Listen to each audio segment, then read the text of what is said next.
a long time ago in a galaxy far, far away. Luke Skywalker has returned to his home planet of Tatooine in an attempt to rescue his friend Han Solo from the clutches of the violent gangster Jabba the Hutt.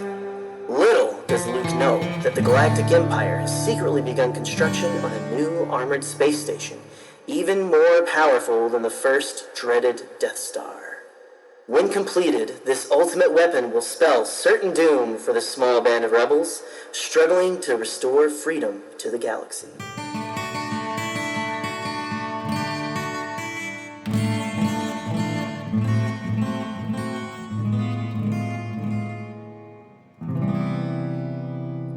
What is up, everybody? We are here, week number 6. Oh my God. We are already at week 6 of the Bombad Buildup. You know what that means? We are finishing up the original trilogy tonight, guys. Today, we are coming down to the return of the Jedi, and with it comes my buddy Scotty and also the return of a guest who is a Bombad classic. Pretty good Jedi. So, yes, Return of the Jedi or Return of the Brad Whipple. How you doing, buddy? Hello, boyos. I'm happy to be back. Yeah, it's good to have you back, man. Yeah, we were talking before air. It's been like 2 months, like since we've interacted on the podcast sphere. So it's kind of crazy. Time's gone by. Last time we met, we were all but the learners. Now we're the avoiding Twitter as much as we caners, I guess. Yes. So yeah. Yes. I wouldn't think that makes any sense. Soul, maybe still. Yeah, no, I'm. Talk to you, Bombad fam out there. So I will not venture into the Twitterverse past this release date. So anyone who needs to get in contact with me, you can send me a letter. I will give you my address after the day, after the 20th. No, in all seriousness, Brad, we're so happy to have you here, especially to talk this movie. We've had this Bombad buildup really like a big train, like a space train going through the galaxy at full speed. And before you know it, we will be at the release of The Rise of Skywalker so soon, less than 3 weeks pretty much. So I don't know if y'all have your opening night, 7 p.m. Thursday, the 19th showing, but I am jonesing for that day. I'm taking off work. So it is going to be so amazing. I can't believe it. well, Scotty and Brad, I'm not saying that I'm a better fan, but I have a 6 p.m. showing. So technically, Wow. Wait. that's even like 5 p.m. your time, Scott. Yes, So you're seeing still it. makes me better than you. Oh my God. I'm going to be kind of, honestly, if you think about it, if you have a 5 p.m. showing Central Standard Time, essentially, that means you will be seeing this movie so much earlier than me. By the time the movie ends, my movie will be starting more than likely. And all you do is... Can you believe that?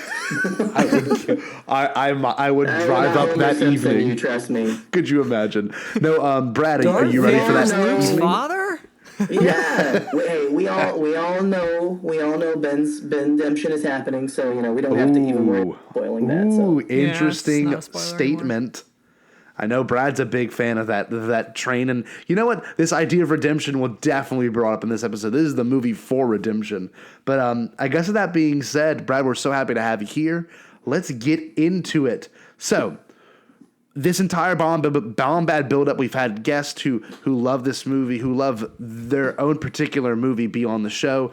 And this week we got Brad. And Brad, I want to ask you first, what does Return of the Jedi mean to you personally? To me, it means victory, which is weird to say because there's 3 more movies after that go completely counter to that idea. But when you think about all the shitstorm, so-called, that ensues after Return of the Jedi in the universe of The Mandalorian, the Aftermath series, Resistance, the TV show, there's a lot that's going on that's bad, but at least for just a fleeting moment, the rebellion had their day where they could celebrate and finally no longer feel like they had their backs against the wall, or that the spark of hope could go out at any moment. So they finally, even though it's towards the end of the film and it's very brief, that is one of the lasting like images and scenery that sticks with me. And I think of even, the statue of Chancellor Palpatine being torn down, obviously very reminiscent of at the time of the Saddam Hussein statue being torn down in our own world. So there's a lot of that kind of imagery of no longer being oppressed. And I think that is a huge takeaway, and oppression from the point of our characters too. Vader is liberated. He's redeemed. He's free from the chains of his master. And those are the kind of the ideals that stick with me throughout this movie. It's why I love it. That's awesome. I never thought about it from relating it to, I guess, real life experiences in regards to this movie in particular. And there is some things I can bring up later involving the Ewoks that deals to war and what that means, and the end of war as well. But that's a beautiful point, Brad. Jerry, why do you love this movie? Well, what does it mean to you, I guess? Well, Return of the Jedi, and I don't know, we were texting kind of back and forth whenever I was watching it, Scotty, and talking about how it's a little hard to really, this is going to sound bad, dig for that deep meaning. It's not that there's not deep meaning in it, it's that this takes a while.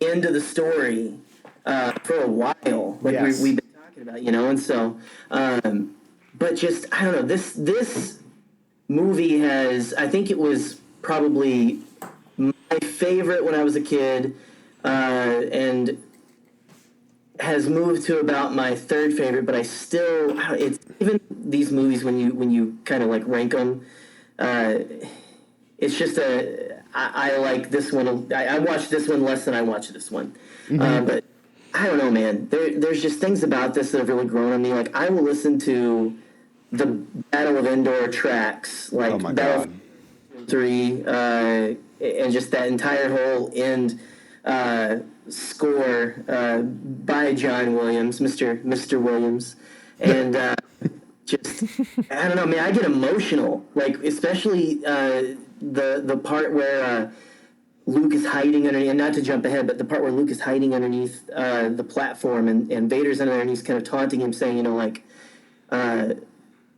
you have a sister. Oh, well, if you won't turn, then maybe I'll turn her, and just that whole.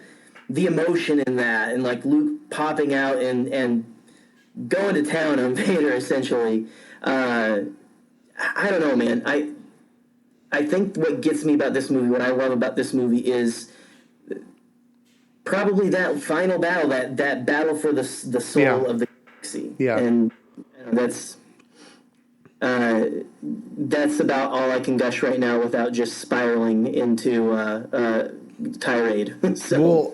I think The Rise of Skywalker will do what this movie did in regards to the ending battle, but at a much higher pace and probably a bit more, not significant. This ending battle is very significant, but maybe at a much more enhanced experience than what we got with the Return of the Jedi. For me personally, this movie is just. I just know that I've seen this one the most. Like, I remember putting this movie in so many times the VHS player and just really taking in this movie and seeing all especially Jabba, the opening scene is amazing. But like the music, the Battle of Endor, it's probably the most kid-friendly Star Wars, just in regards to pacing and silliness and campiness. And I don't know, I think as a child, I really had a lot of love towards this movie in particular. And as an adult, I've probably grown to appreciate it more as a movie of its time, too. I mean, I'll bring it up later, it's probably the most 80s Star Wars movie. It's like the most like generationally influenced Star Wars movie in regards to the look and the way it's shot and how silly it is and the humor. It's kind of it's very interesting. But yeah, no, I think this movie is probably one of the more dramatic Star Wars movies in regards to how huge and how big it is. But I don't know. There's a lot of things that could take apart in this movie, and I hope during our conversation today, boyos, we can really tear this movie apart in regards to its storytelling and what it does for the overall Skywalker saga. But yeah, no, I think we've stated why we love this movie enough. I I just love how it makes me feel. It is like you, Brad said, it's kind of it's like the first taste of victory. Like we did it. You know, it's kind of relieving. You know, what about this movie in general makes it a great Star Wars movie? Like, why would this be? I mean, I guess I want to hear your opinions first, but I want to say one thing. This is probably the most Star Wars movie, if that makes any sense. It's like everything that we know about Star Wars is amped up to like 1,000,000 with all the creatures and the silliness and the Huddies voices, and I don't know. I think it's just so Star Warsy, and the use of the Force is very interesting. It's not as deep as it was as Empire, but anyway, Jerry, why is this such a Star Wars movie? What makes this a great Star Wars movie? Well, you know, kind of all the essential ingredients that we've been talking about since we've been doing the Bombad cast. I mean, everyone's been talking about this kind of stuff, but you look at it's got the monsters, it's got the creatures, just superficially. You know, it's got the cool, fun hero action moments. It's got just everything that you look for in a Star Wars movie. All the essential ingredients are in here. You know, be it monsters, ships, space battles, blaster fights, what have you. It is all in here, and so that's just it's quintessential Star Wars in what someone thinks of as Star Wars. Yes. Plus, again, talking about Jabba the Hutt, I mean, everyone knows who Jabba the Hutt is. He's like a piece of pop culture. That, I mean, you know, even if they don't know like anything else about him, they know like, oh, that's Yes. Jabba the Hutt. They know what his name is and stuff. They get the joke in Spaceballs, you know, when he's Pizza the Hutt and stuff. So it's just that's all it is, man. It's quintessential Star Wars. Brad, what do you think? I will say this movie is particularly very close to my heart because I know many Bothans died to bring us this movie, and there's so much that happens. You get the classic space battle sequence, you get the good versus evil, Luke versus the Emperor. You get some more on the Force itself with that conversation right in the beginning with Yoda, which I think is one of the most important conversations of the whole movie. Yes, and later on with Obi-Wan. So you get those moments of mentorship in this film, but also the fact that Luke is still grappling with the fact that Darth Vader is his father, even after 3 years, and what's more close to Star Wars than trying to understand your family or like your place in the galaxy, and that's something Luke is still struggling with 2 movies later, and I think still doesn't fully know by the end of this movie, but we're along with him for that journey, and we're along with him as he still realizes, you know, there's good in his father. There's always still been that hope in there. And I think hope is the key word in Star Wars, and it's definitely prominent in this film, you know, the hope that his father will come back. There's still some good in him, that Anakin Skywalker is not truly gone, even though Obi-Wan's telling him opposite, you know, he's more machine than man. Don't even bother trying. You have to kill him. But Luke persists in the face of those opinions and proves everybody wrong, and he proves to his later point that no one's ever really gone. And I think that's where that idea originates, is in this movie, which, you know, once the Rise of Skywalker happens and Bendemption happens, that will be the encompassing idea of the saga. And it started here. Some good statements. Yes. Bring it in. No, you bring up a good point too, and in my mind immediately went to like the situations that happen in this movie probably have the greatest implication of the sequel trilogy, like the themes mentioned with, you know, there's still good in him, especially no one's really gone, and having Palpatine's death be in this movie, then to have him only return in The Rise of Skywalker is just something that's so exciting. And hopefully looking back on these episodes of the Bombad Buildup, bringing up Palpatine, all of it will be very fruitful, I guess you can say, to the listener of the past who wants to dive back into our old stuff. And Brad, it is one of these movies that kind of does encompass a lot of the feeling of Star Wars and the Force and what we should know about each particular topic. That's great, man. But boys, are you ready? We're about to dive into it. Let's talk about this meaty movie. Are you down? Are we about to fix to make this happen?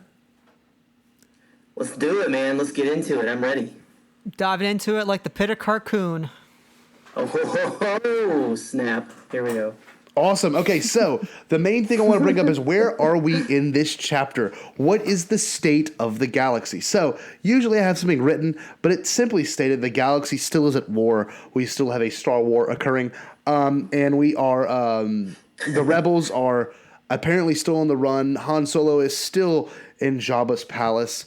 We are kind of thrown into this movie just like every other Star Wars movie. It's a classic opening to a Star Wars movie with this Death Star flying overhead, and then it's almost very similar to A New Hope in regards to how it's framed and shot, but you see the Death Star too. You see this half-built Death Star. Now, before we go any further, I was a little kid watching these, and they had been out for years already.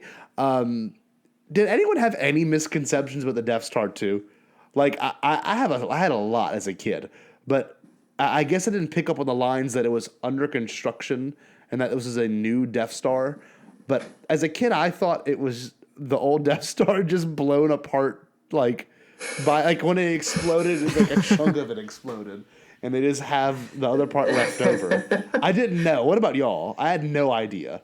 I mean, I think I always got that it was a second one, but I don't know. I don't know if anyone had any misconceptions when it came out. I don't know. Yeah, it would be funny though if it was like they just like, well, we found this half. Just start like working on this, you know? Yeah. I don't know, Brett, what about you, man? Yeah, I'm in that boat too. I will say though, what I find very interesting when you think about just movie criticism nowadays, especially at that time, I don't know what the reviews were like again with there being a second Death Star and the Empire trying to do that whole thing again. But I would tell you this day and age, if they came out and they had a second Death Star, this movie would get shredded. They'd be like, why are you building a second Death Star? It's so stupid. Like, come on, guys, really? And yeah. I'm trying to think of where they joke about that in some of the other films or like material like Robot Chicken and whatnot. But it's just pretty funny that they thought it was a good idea to build a second one. And they even reference it in The Force Awakens with Starkiller Base later on. It's just this whole running gag of like, okay, it's bigger, sure. And I know this Death Star was bigger when they showed it on Dakar in that movie. Pretty sizably bigger, I think, actually. It was like, I don't know the exact comparison, but it's like almost 4 or 5 times the size. It's pretty big. Even more than that, I think. Bigger. Yeah, like 10 times. So yeah, I got the conception that it was a new one, but we knew it was going down. Especially half finished with their basic like structural integrity exposed to the Rebel Alliance. It's a little bit of a flaw. They just had like a bunch of that like plastic that people who were doing construction put up, you know, just like on the edges there in hallways. Right. You know, like, you gotta watch out, guys. Just don't go to corridor C, okay? You just open it and get sucked into space. Yes, yeah. No. I don't know what it is about Death Star 2. Because it's funny because it's just unfinished. It's like a half built like building or so, you know. But why does it look, to me at least, it looks cool. Like it looks cooler than the first one. I guess because it's got a little more character or something. You know, it's like a little like, since it is like the size of a small moon, it's like a different phase of that moon or something almost. But that's a good point. It's just something about it that's always like I've always kind of liked the weird like jaggedness of it and stuff more than the perfect spherical. It feels more lived in when it's less of a sphere. But I mean, you bring up a good point because this could somewhat, in its own weird right, symbolize the Empire's, I guess not fallen, but like it's on the brink of being over. Like, you know, like they don't have enough resources to finish building it. They're rushing it. Obviously, Moff Gerard has a lot of anxiety, which will come in later, and actually be cut later too from the movie.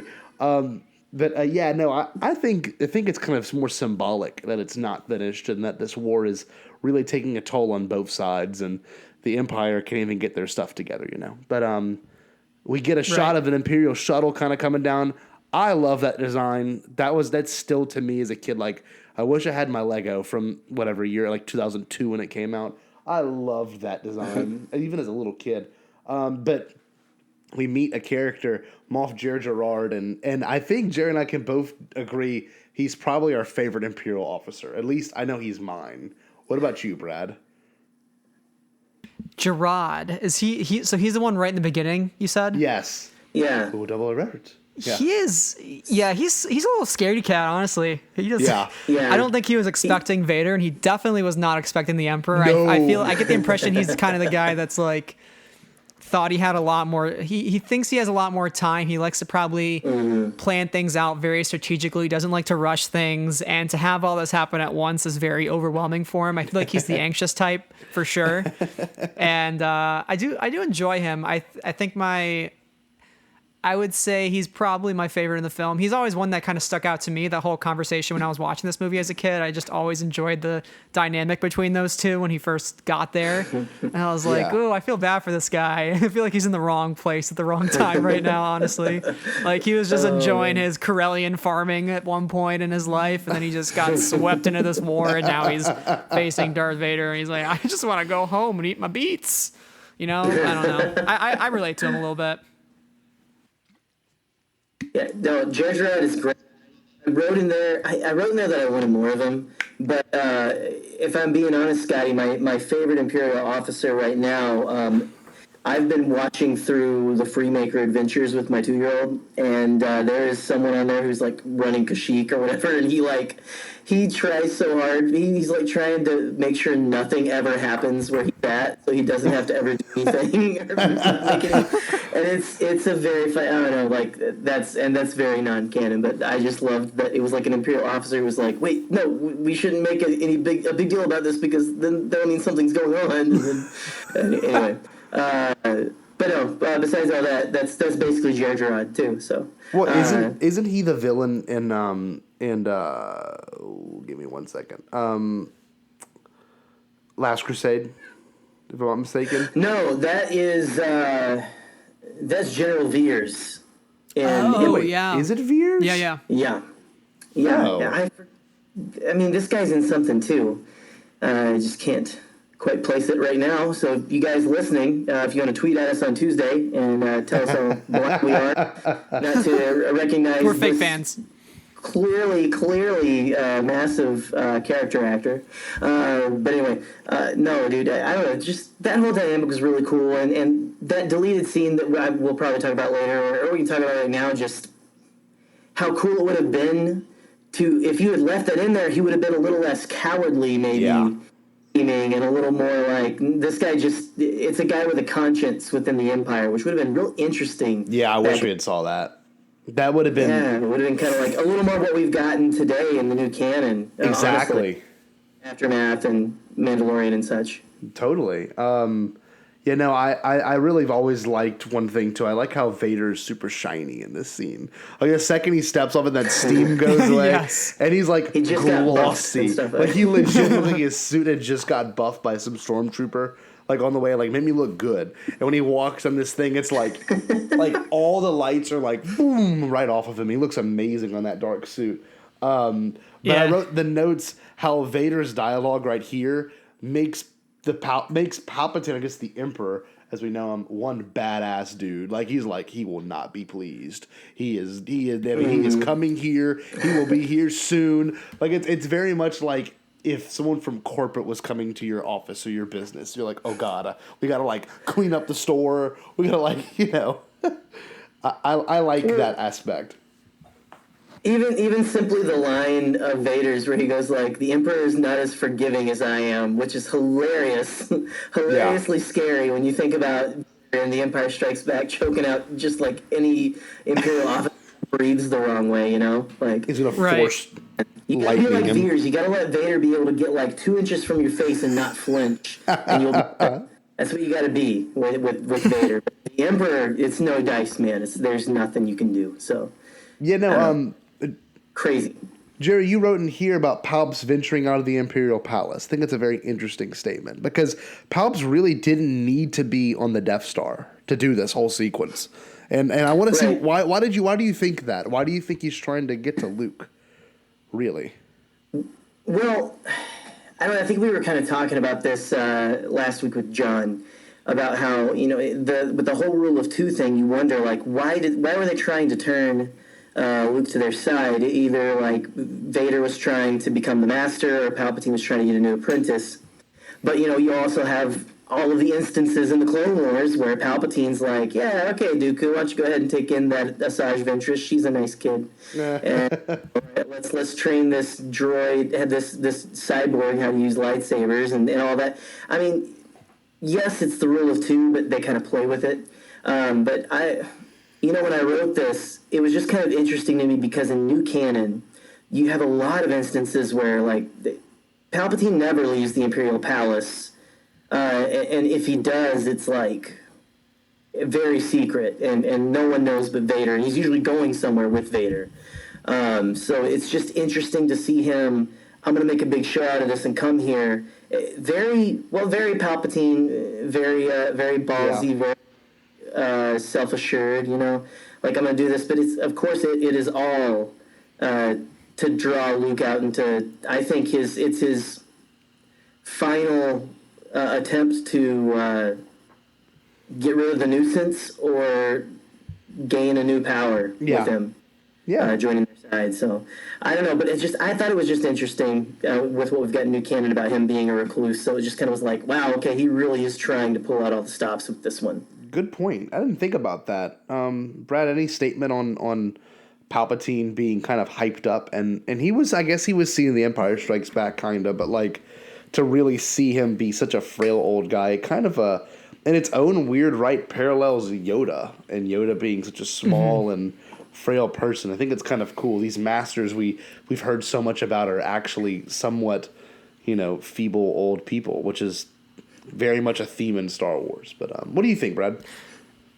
What I gotta say is does this dude moisturize at all? I mean, you have 25 years nearly of separation between when you get your face pruned off by Force lightning, and now you're telling me there's no Imperial technology whatsoever that could have had any sort of constructive surgery on that. Like, come on, dude. I know we all know Palpatine's going after Luke because he likes the young, powerful Jedi, the wiser and younger and far more powerful, as he says in the Revenge of the Sith. That's why he goes after Anakin versus an apprentice like Dooku. The dude likes this feeling of like vitality and youth, and I think that's why he's ultimately going to go after Rey and throw Ben to the side because Ben's the past. Ben is the Skywalker. He's done with the Skywalkers. So I just find it interesting that he's let himself kind of loose for this long. You would have thought that he would want to look more like younger and kind of more kept up with his looks a little bit, but yeah, no, he's sketchy. He's scary. I don't like him. I think the fact that he's coming to the Death Star definitely means that he feels the people that answer to him can't get the job done, especially Vader. Yes. And I think that's why Vader is probably a little frightened. He's when he first gets there, he's like very like kneeling. He's not talking too much. And the Emperor's bossing him around, so he's lost a little bit of faith in his apprentice. And I think he's at the point now where he's like, you know what? I'm just going to get rid of you and bring in Luke Skywalker. It's very important that you bring him to me. Like, you do not interact with him or do anything with him when he's on Endor. You just bring him right here. I don't want you messing with this potential idea that I have. Well, this is kind of funny. One thing I want to bring up, too. This movie does something that's very different. We actually brought up in Empire Strikes Back episode with John, we brought up how it takes 24 minutes before we cut back to the Empire. This movie is a whopping 34 minutes till we even cut back to the Empire and then Palp's arrival. So everything that happens right here literally is all sequential. We go to Tatooine and we see this beautiful shot of Jabba's palace from very far away. And real quick, there's a lot of things that we can bring up that is both behind the scenes and both about the actual story of this movie. I will say R2-D2 has the best noises in this movie. I think they I don't know what they did. I don't know if Ben Burtt was like, let's just add a whole library. But most of the ones you hear from all of the Star Wars video games and everything behind it all come from this movie. And like the I love that little this movie is so good for that. Yeah. And we get a lot more 3PO and R2, which we've really been missing out on in regards to the sequel trilogy. And even in the prequels, we got a good bit of it too. But I will say I love seeing 3PO again, and I know everyone in this room is very excited to see more of him in The Rise of Skywalker. But yeah, no, I love that. I love that opening sequence when they go up to the door. Does anyone have any comments to make about the the little door, the ring doorbell? I can't remember what to call those things because it's like a big serial number or something. But those, I don't know. It's always been such a. I think that originally scared me. Everything in Star Wars scared me when I was first watching it when I was a little kid. So I was a little scaredy cat, I guess. But this thing was just what is this? An eyeball that is like a door, like the doorman or something. So I don't know. I love that they brought that back in Mando, though. Yeah. Not to get into too many spoilers and stuff for our UK listeners and all you guys who haven't got to see it yet, but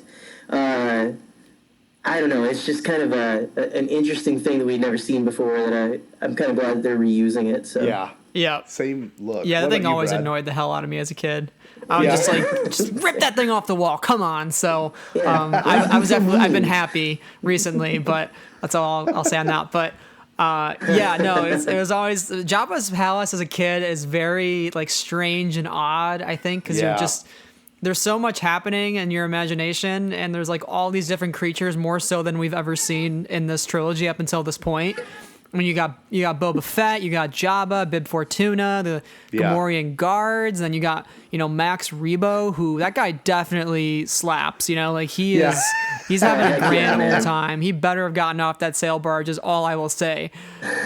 But there's just so much happening, and as a kid, you're like, wow, this is kind of strange. I don't know what's happening weird here, but it's also so sinister at the same time because this is vile scum and villainy. It's they got Twi'lek dancers here. They're probably there under duress, and you got people being kept in carbonite, prisoners, droids being destroyed. I mean, there's a lot of bad stuff that's happening here, but at the same time, it's opening up your imagination to the possibilities of this kind of underworld. It does, and what the first weird character we really get introduced to, besides the Gamorrean guard, is Dewanawanga.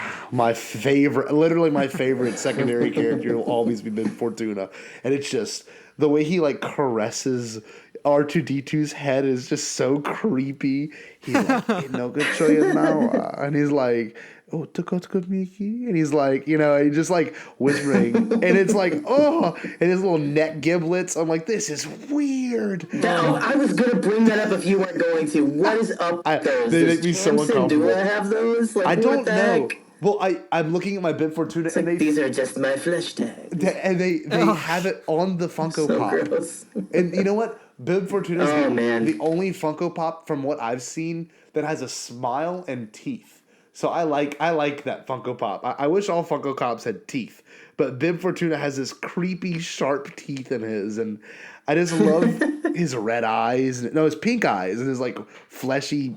His skin is just so human, fleshy. It's weird. I love it. I think it's a great character. Let's just say he's not maybe not the most handsome No. male. I was watching this with. I'm trying to remember which. I had both of my brother-in-laws in town for nice. this last Thanksgiving, and we were watching bits and pieces of this. And I think it was my brother-in-law, my wife's brother.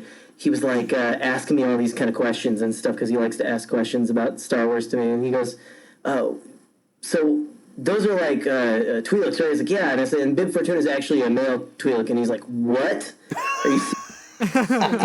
They look so different. His head is so bulbous. Oh, and he's got little weird giblet thingies and it's quite. He's quite something to behold. So, Scotty, you guys, it's a match made in heaven, buddy. They go have fun. I love when Jabba just throws him to the side. He's like, "You're under a Jedi mind trick, you numbnut. Yeah. Off with you." Well, I don't. Great.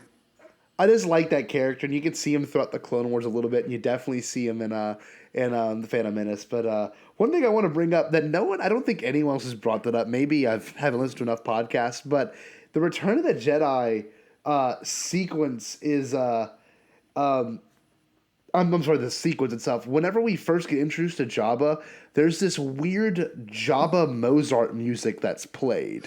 I don't know if y'all picked up on that. It's very bizarre. Mm-hmm. It's like it's a lot of flashy piano, and he's sitting there like they all look stoned. I mean, they all look like really big. Well, he has a hookah lounge. We know this. It's in Battlefront. Yes. That is on the special edition CD soundtracks they released. I think is it really? The DVDs were when it was first released on DVD, and it's listed as Jabba's Baroque recital. Oh wow! I did not know that. So Jabba was a man of class. Yes, he was clearly. Jabba, you're a wonderful human being. So there you go. Yeah. Oh, I hate that line. Don't even bring it up. I think in these scenes in particular, this is probably one of the more reflective Star Wars movies. And Brad, did you have anything you want to say about that in particular, or anything in regards to it being very 80s looking and feeling? Yeah. I think he's got a good playlist. I would say maybe not for the parties I would host. I would let him take a hold of the Spotify playlist, but the guy's got some style. He's literally built himself a pedestal to sit on because he is so large and he just doesn't want to move and he's eating toads. I mean, the dude is as extra as they come. Oh, that's awesome. I mean, he's literally has a pit that he can just open a door and throw people down into if he's upset in any possible way. Like extra. That's all I can say about Jabba the Hutt. I have strong feelings about him. He repulses me. I remember as a kid, the one thing that I was always just the most repulsed by was when his tongue sticks out, which this is getting a little ahead of ourselves here, but with like Leia when she gets taken and before she gets put in the bikini and he sticks his tongue out and 3PO's like, oh, I can't bear the watch. That always just grossed me out as a kid. I was like, nope, I do not like Jabba. He constantly has mucus or whatever in his mouth. I mean, it's like, isn't that what Bib's for? Is he's like, I mean, his name is literally Bib. Like, you're supposed to be wiping this dude's mouth to get the drool off of him. It's disgusting. He's like standing just off camera with like a little napkin. He's dabbing the corners of his lips constantly. God. That green mucus. The Star Wars story we always wanted. They're Disney Plus. Come on, get on it. So I think we're going to see Jabba show up in some form, hopefully in a Make Solo 2 happen scenario. But no, hopefully Brad will watch it. I have a feeling that if they really recreate a puppet form of it, it'd be incredible. But no, I one thing I want to bring up. It kind of feels like this whole Jabba Palace thing feels like a scene from the Clone Wars. Like all of it. The plot is very bizarre. It's like we're gonna drop R2 and 3PO off. Lando's already there. Chewie's gonna get dropped off. Leia's gonna get dropped off. Han's already there. Luke's gonna save the day. Not quite happened, and like it's a very weird sequence that I think someone, who was it, Brian Young, maybe someone like last year, like this actually makes no sense if you think about it. Like, what was the B plan? What was the A plan? Like, what was really supposed to happen? Like, none of this seems like a plan. Like, they get trapped almost with a die. Like, I don't know. I'm excited for the new Star Wars comic series by Charles Soule that's going to explore between Empire and Return of the Jedi. I want to see what that planning process looks like. There's a whole comic Luke's series. like, okay, guys, listen up. The droids are going to go in there. We're going to sell them to Jabba. Leia, you're going to go undercover as a bounty hunter. Lando, you're going to get a job there. You're just going to go in and have an interview, and you're going to get hired right away. Like, you're good. And then Chewbacca, you're going to be a prisoner. It's going to be great, guys. And then I'm not even going to have my lightsaber. What? It's a very Jedi plan. I always liked what Joseph Scrimshaw of Force Center just talked about, how it's the most Jedi of Jedi plans, because it's like, okay, we're going to what's it? His thing is a Jedi's code of conduct is, okay, I'm going to tell you to stop. If you don't stop, I'm going to take a limb, or take a limb, and then the head. You know, it's like it's a little bit of a ramp up that the Jedi have to do. I guess. So, I don't know. Maybe Luke is just really trying to capture that inner Jedi spirit, but also he's probably just really bad at planning. He's wanted to look really cool jumping around on the sail barge. So that is definitely a part of this, and I like how in this sequence in particular, 3PO's like, wait, what? That's not the message. And of course, it leads into the sequence where they both go through, I guess, some sort of a reconditioning or some sort of sequence where they are assigned jobs. And I like the droid that's in charge of the other droids. It's kind of interesting. He's such an evil looking dude, and he's like, you are a feisty little one. I love that. I think it's great. Droid rights, you know, it does not really apply here, honestly. But yeah, right, yeah. Well, you said here you get droids in charge of droids, so it's there a little bit, but it's kind of weird if you think about it, like a droid torture chamber. Like the little guy, the poor little Gonk Droid, getting his feet awful. burned, walk in. It's like, Screaming. I didn't think you could feel that, but apparently you can. So, very sorry. Very sorry, sir. Classic Star Wars there. Brad, any thoughts on that in particular? Yeah, you're talking in regards to the droids' rights? Yeah, because I think that's something that's actually not really talked about in central canon, but in the areas around canon and L3 in particular, it is kind of brought up. Now, it's funny looking back at it now. Yeah, and even it's explored a little bit in Last Shot, I think, too, the Daniel Jose Older novel, and that's post Return of the Jedi as well, with Lando and Han Solo. Mm-hmm. So this is definitely an idea that's been kind of continued on throughout the canon. And I do like that it is brought up because, you know, when you think about it, it is pretty sad if the droid's only purpose is to serve like beings, but at the same time, you know, the droids do have feelings, even though they're very technical and they're very like, you know, mathematical and analytical.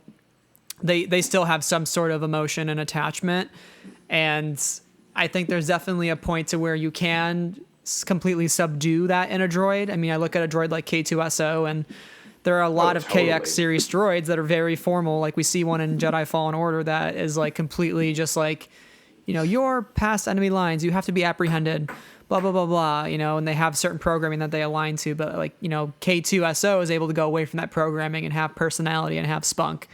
So it is very sad to watch these droids get demolitioned, especially the Gonk Droid. I mean, we all love a good Gonk Droid. So to watch the little dude's feet get burned off just ruins me every time, brutal. Honestly.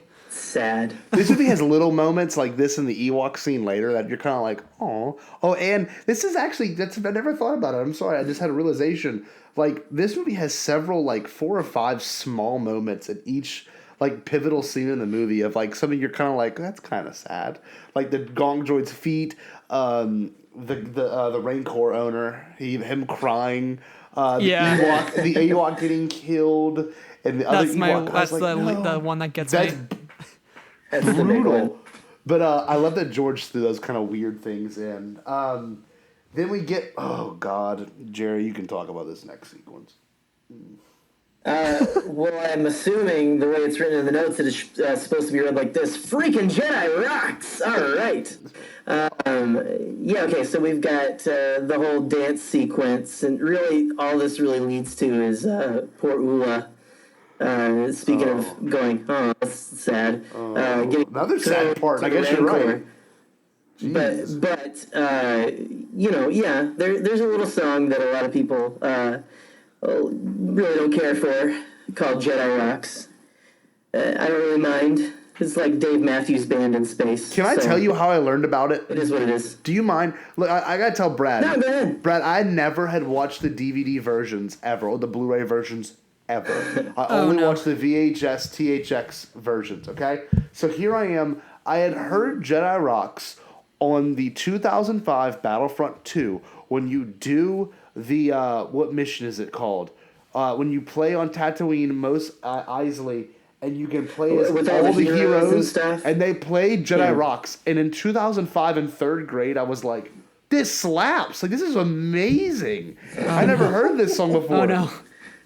And, of course, when I grow into my high school days, I discovered Jedi Rocks on YouTube. And I'm like, this is awful. I hope I never have to sit through this and whenever I watch Star Wars, because I only had the VHSs. And then again, I am a weird purist. I have the Harmy despecialized versions as well that I'm very proud of and watch. But I had to watch Disney Plus version. And here it is, and the guy's spit flying out of his mouth, and the Ula like.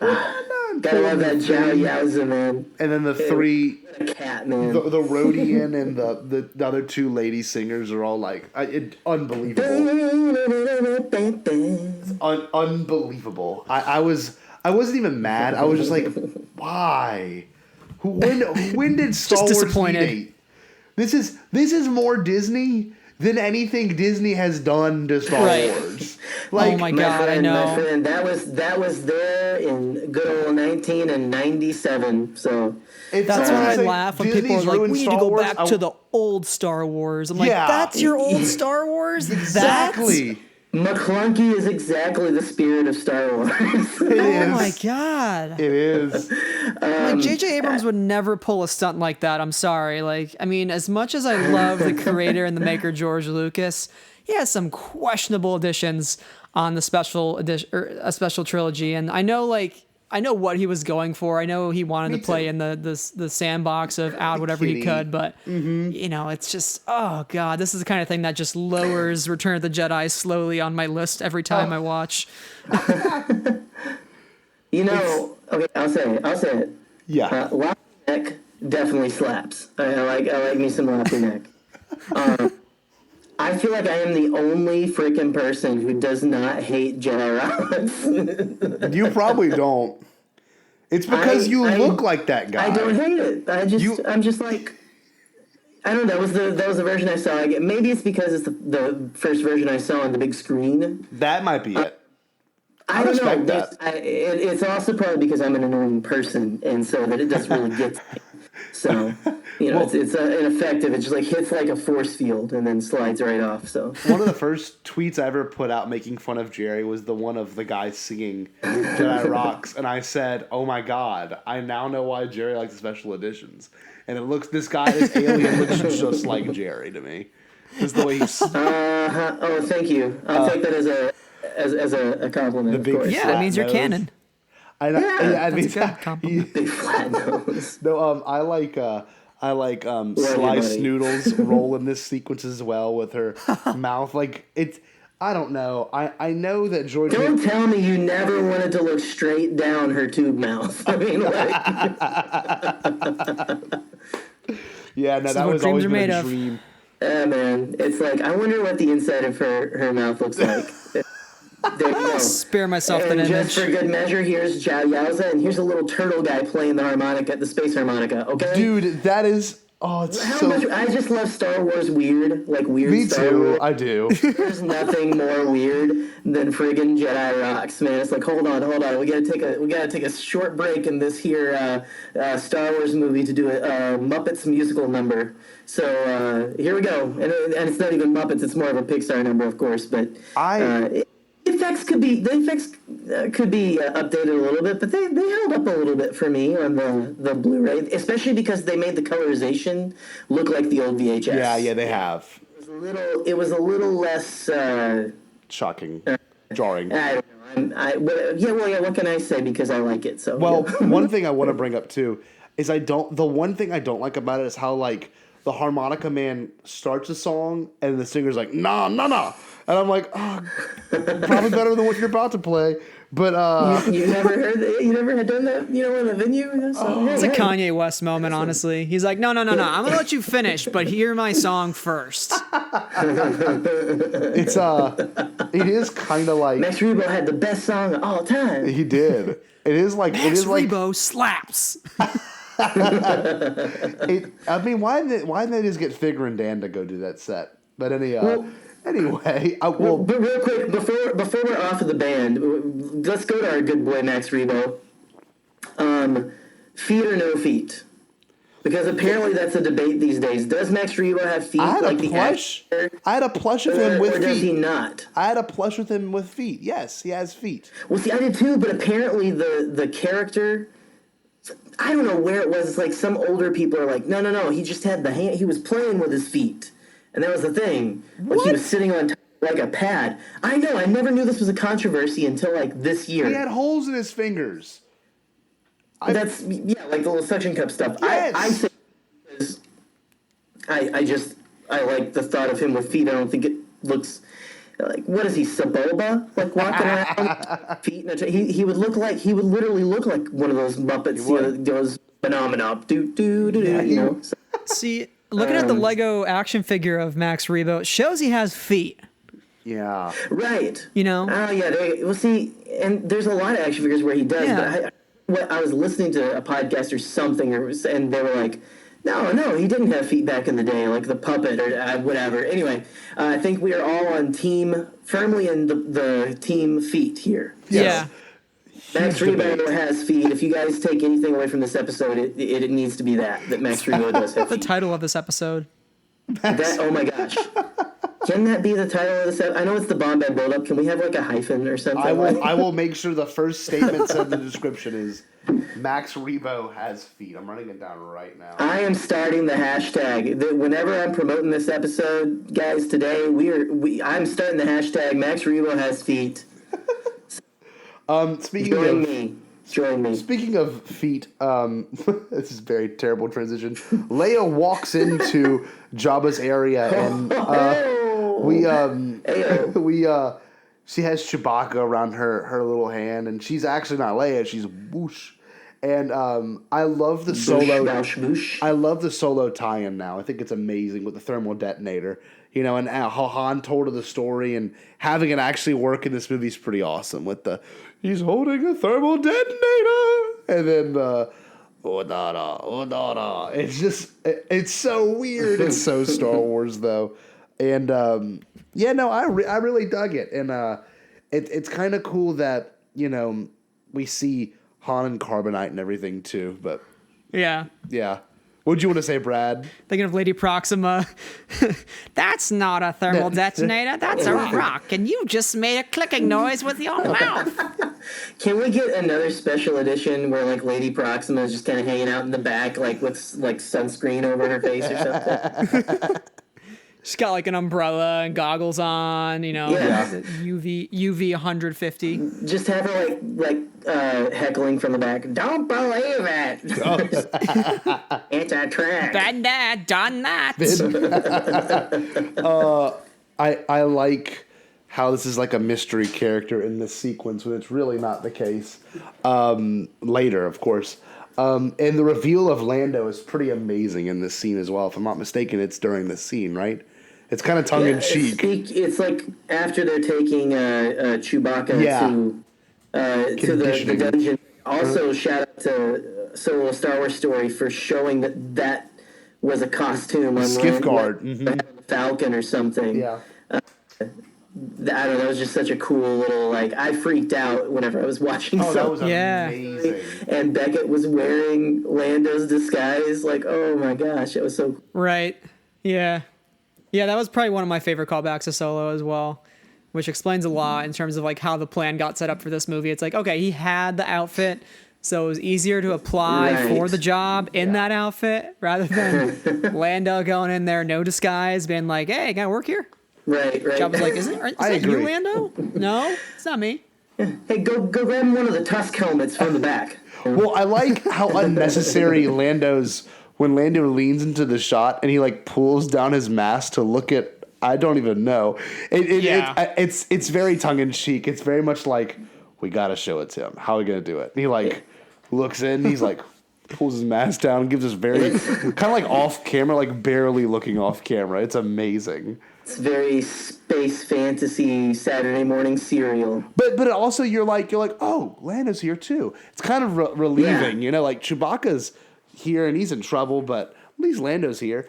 I love this part. I love the fact of after this it cuts outside Jabba's castle. Good establishing shot. But even since I was a kid, I love the the creature that's like sitting outside, kind of camouflage, and he slings his tongue out and he eats that little critter that walks by and then he burps. I'm like, that is so George. That's great. This is pretty much watching Return of the Jedi is like what happened in the prequels later.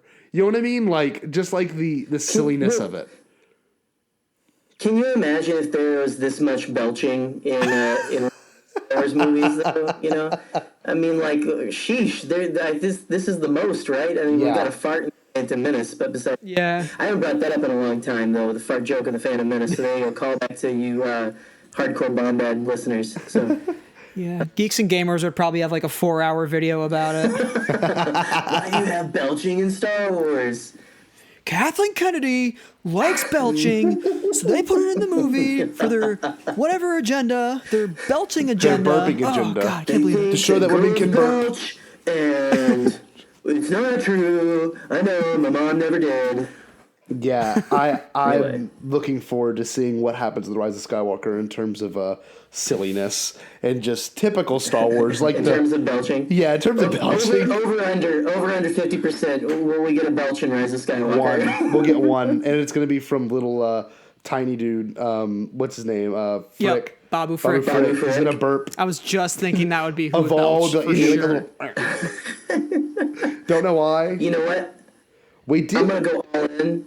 I'm going to say Palps as soon as he comes in. That's how he's going to reveal himself. He's going to walk out from behind like a piece of rubble and go, hey, what's up, guys? I'm back.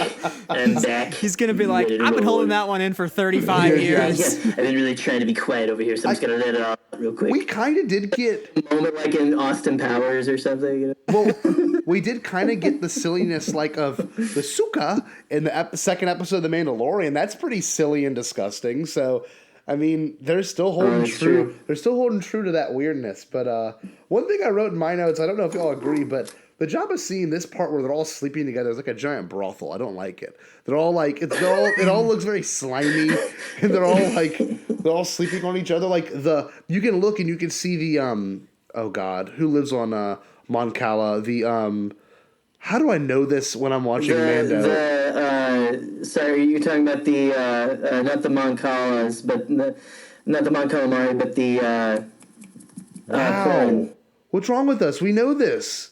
We're Star Wars fans. The Quarren. Yeah, the Quarren. The Quarren's sleeping on a roadie, and I'm like, this is weird. Like, they all just smoked a lot of pot. I don't know if I would go to brothel, but definitely giant, seedy slumber party for sure. It feels humid. Like I watch this scene and I feel it feels like do crime together.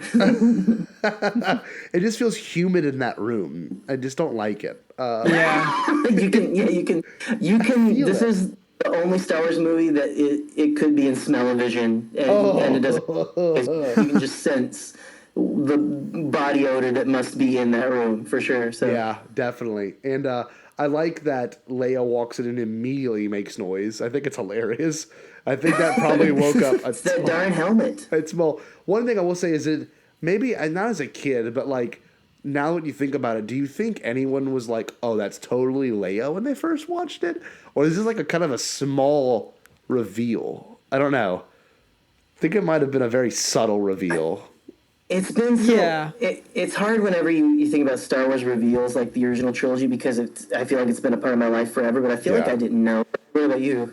Yeah, I didn't. It's hard for me to remember because I watched these as like a 4-year-old, but I would say maybe for like the average moviegoer, I mean, if you've been waiting 3 years to see this movie, you might not make the connection right away. So I think it could have been like a good subtle reveal. Yeah. But to finally get her to take off the helmet and be like, somebody who loves you. It would have really been funny if Han had said the wrong name. He's like, Kira? And he's just like, what? Okay, I'm going to leave. I'm going to leave now. Bye. So luckily he was like, at least conscious enough to say the right name because I'm sure the guy got around a little bit in Solo 2. But that was a good touching moment to get that reunion when he gets out of carbonite.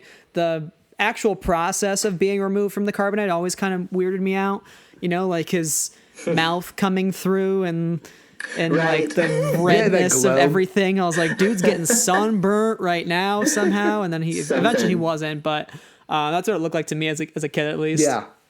I agree. It is funny that his lips, like, it almost is like his lips went first. That's a great, like pull there, Brad, because that was kind of weird. It's just like, I don't know, his lips are just a little more like, it's almost like Leia was like, do the lips first. I want to make sure those are nice and before I get to them, you know. And I want to know, George is like faster and more intense. Han? Yeah, no, smack your lips harder. Okay. Good. A little more. Let's get a little more schmutz on them. Here. Yeah, good. Right. It's good. I like that Han is like cold and hot and sweaty, and it's like he has flu-like symptoms. You know, like he's like, I can't see. Who are you? It's just, what kind of flu do you get where you go blind? I don't know. That's insane. It's crazy, isn't it? Like, yeah. Just the effects of carbonite, which is, it's kind of cool that they did, because it is a little like, okay, but how long has that dude been in there? Mm-hmm. You know? So I don't know. No, I really, give me 1 second. I really dug like how much this kind of feels like Solo to me. It's just all about Han and how he kind of gets his tail saved again. And one thing I want to say too is after the sequence we really get introduced to like Han and Chewie meeting again, and it feels just like Solo. You know, the movie. I would say the short film. It feels just like Solo. They're like in a jail cell. They're reunited, and like I love how Chewie's like freaking out. It's almost opposite of what happens in Solo, really, if you think about it. But it's kind of heartwarming. And one thing I want to say is I don't know if anyone ever brought it up, but like Leia's voice sounds a lot more like it does in the sequel trilogy in this movie. It's a little more raspy. And I don't know if it's from Carrie Fisher's abuse of drugs and alcohol. I really don't know. But her voice like transformed over the 3 years between Empire Strikes Back and Return of the Jedi. And it sounds a lot like it does in TFA and TLJ in this movie in particular. You know? Yeah, I mean, when you think about it, too, they were filming A New Hope, in 76? Yeah. So it's like another 6 years Exactly. almost when they're filming this one. So I think it just probably comes with age a little bit, too. And, yeah. But I didn't think of that, but it does sound... that yelling at Han Solo, though, But, no, yeah, it's weird to think, that's a good point, Brad, that this was almost half a decade, or over half a decade, that they were making this thing. I don't know, it's weird to think that because they make them so quickly now. Yeah. You know? Time actually passed then. You know, now it's like, I'll never forget when TLJ was first in production. It was like the Force Awakens premiere happened in December, and then by January they were filming TLJ. You know? It's just crazy. It is crazy. But one thing I want to bring up too is, of course, Leia ends up getting in the slave outfit, and I really don't want to touch too much on that. Hut Slayer. It's I don't. It's Hut Slayer, Leia. I don't know if it upsets me now or if I think it's weird now, but it's definitely a reflection of the time. If I'm going to be at all honest with you, sexualization of women, especially in movies of the '80s, like Weird Science. This movie in particular, you know, there's a lot of things that really wouldn't happen in regards to our female heroes, but Leia does it in such a and she's beautiful, but she does it in such a way that it's not. I don't know. It doesn't. I never saw. I mean, it's definitely sexualized, but I never was like, oh wow, look at all that. I guess I was just a kid, and you're like, oh, that's just this scene in the movie, you know. But I know for Carrie and the rest of her life, it was not easy, you know, going through her life, hearing people bring it up to her, you know. Yeah, I'm not a huge fan of the slave outfit, especially just with her even in like A New Hope when she would ask George like, you know, like why she can't wear like a bra or something underneath her outfit, and he's like, there's no bras in space, like jokingly, and I'm like, okay, that's like, you know, like really? Yeah. So those kinds of things do definitely give me an eye roll, at least now. Yeah. But I'm glad we're kind of past that point in the Star Wars universe to not have to like resort to those kinds of like tropes. Because our women are definitely, you know, front and center now, and I don't want them to be like hypersexualized like that. You know, and I like that Carrie acknowledged it, which is a huge thing because she could have easily not acknowledged it, and that's her as a person too. And I know like that's a beautiful thing about Carrie Fisher. Like even when she had to give George's like whatever speech it was like for that award, and she's like, "There's no broad in space," blah, blah, blah, and he's like, "Up yours, George." By the end of it, it's like that is so Carrie Fisher, and it's just I don't know. I'm even though she was she had to like deal with those things in her time. Like she never seemed like the kind of person that was being like subjugated. I don't know. You know what I mean? Like she always like found a way to like make light of it or just go like, and she even like, I remember, was it before or after filming Force Awakens, she was telling Daisy Ridley like, just never let him put you in a metal bikini. Yeah. Or something, Yeah. So not to say it was right, but just like, I just miss Carrie like all the time because she, that she like just kind of dealt with those kind of things and talked about it. Like she was supportive and like saying, "Hey, we need to move past this," but she just kind of like never let anything get her down. No, and she just was like, she just laughed. She was like, "You know what? Yeah, that happened, and so now I'm gonna move and try to make things better for the women to come after me." And I would argue that she 100% did. Yeah, totally. So, and it brings up a good point when people cosplay as it. It to me it catches a lot of attention at Celebration and stuff. They always have it every year, but it's almost fun to see like a change on that same exact theme. Like I saw someone had a Mickey Mouse in the Slave Leia, or like a guy in a Slave Leia, or like it's fun to see what people can do with. It's acknowledged that it is a silly thing. You know what I mean? It is definitely addressed now that it's something that's so absurd and it can be brought up, which I'm glad us three white males can talk about it without being over sexualized. I mean, it's true. I mean, people really could go on about this in a negative and a not empowering way, but it's fun to see that it's now joked about. You know what I mean? And yeah, well, I know at Celebration Chicago, I walked up on the picture being taken, like one of the dioramas, like a giant diorama, and I would say about 50 to 70% of the Leias up there, the slave Leias up there, were like men. Yeah, so, it's awesome. It's definitely something that is. I don't know if we'll ever have it out of the Star Wars DNA, but it's definitely something that is parodied. Oh yeah, for sure. So. It's still Star Wars, and we get this opening for Luke right after. Of course, we see Slave Leia, and I think it's so cool for Luke because it's all black, and I love that Jabba in this sequence in particular is very well aware of the Force, and he might be the first not Jedi character that's super aware of it. He's like, "No, you fool!" He's got you under a Jedi mind trick.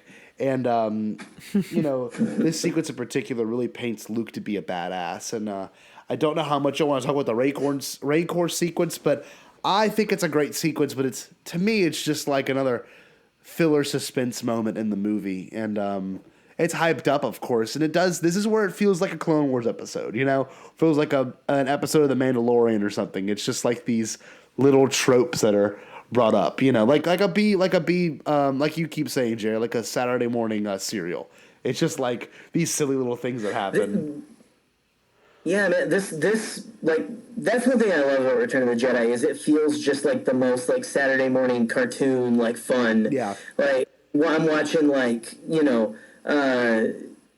gosh, I don't want to date myself here.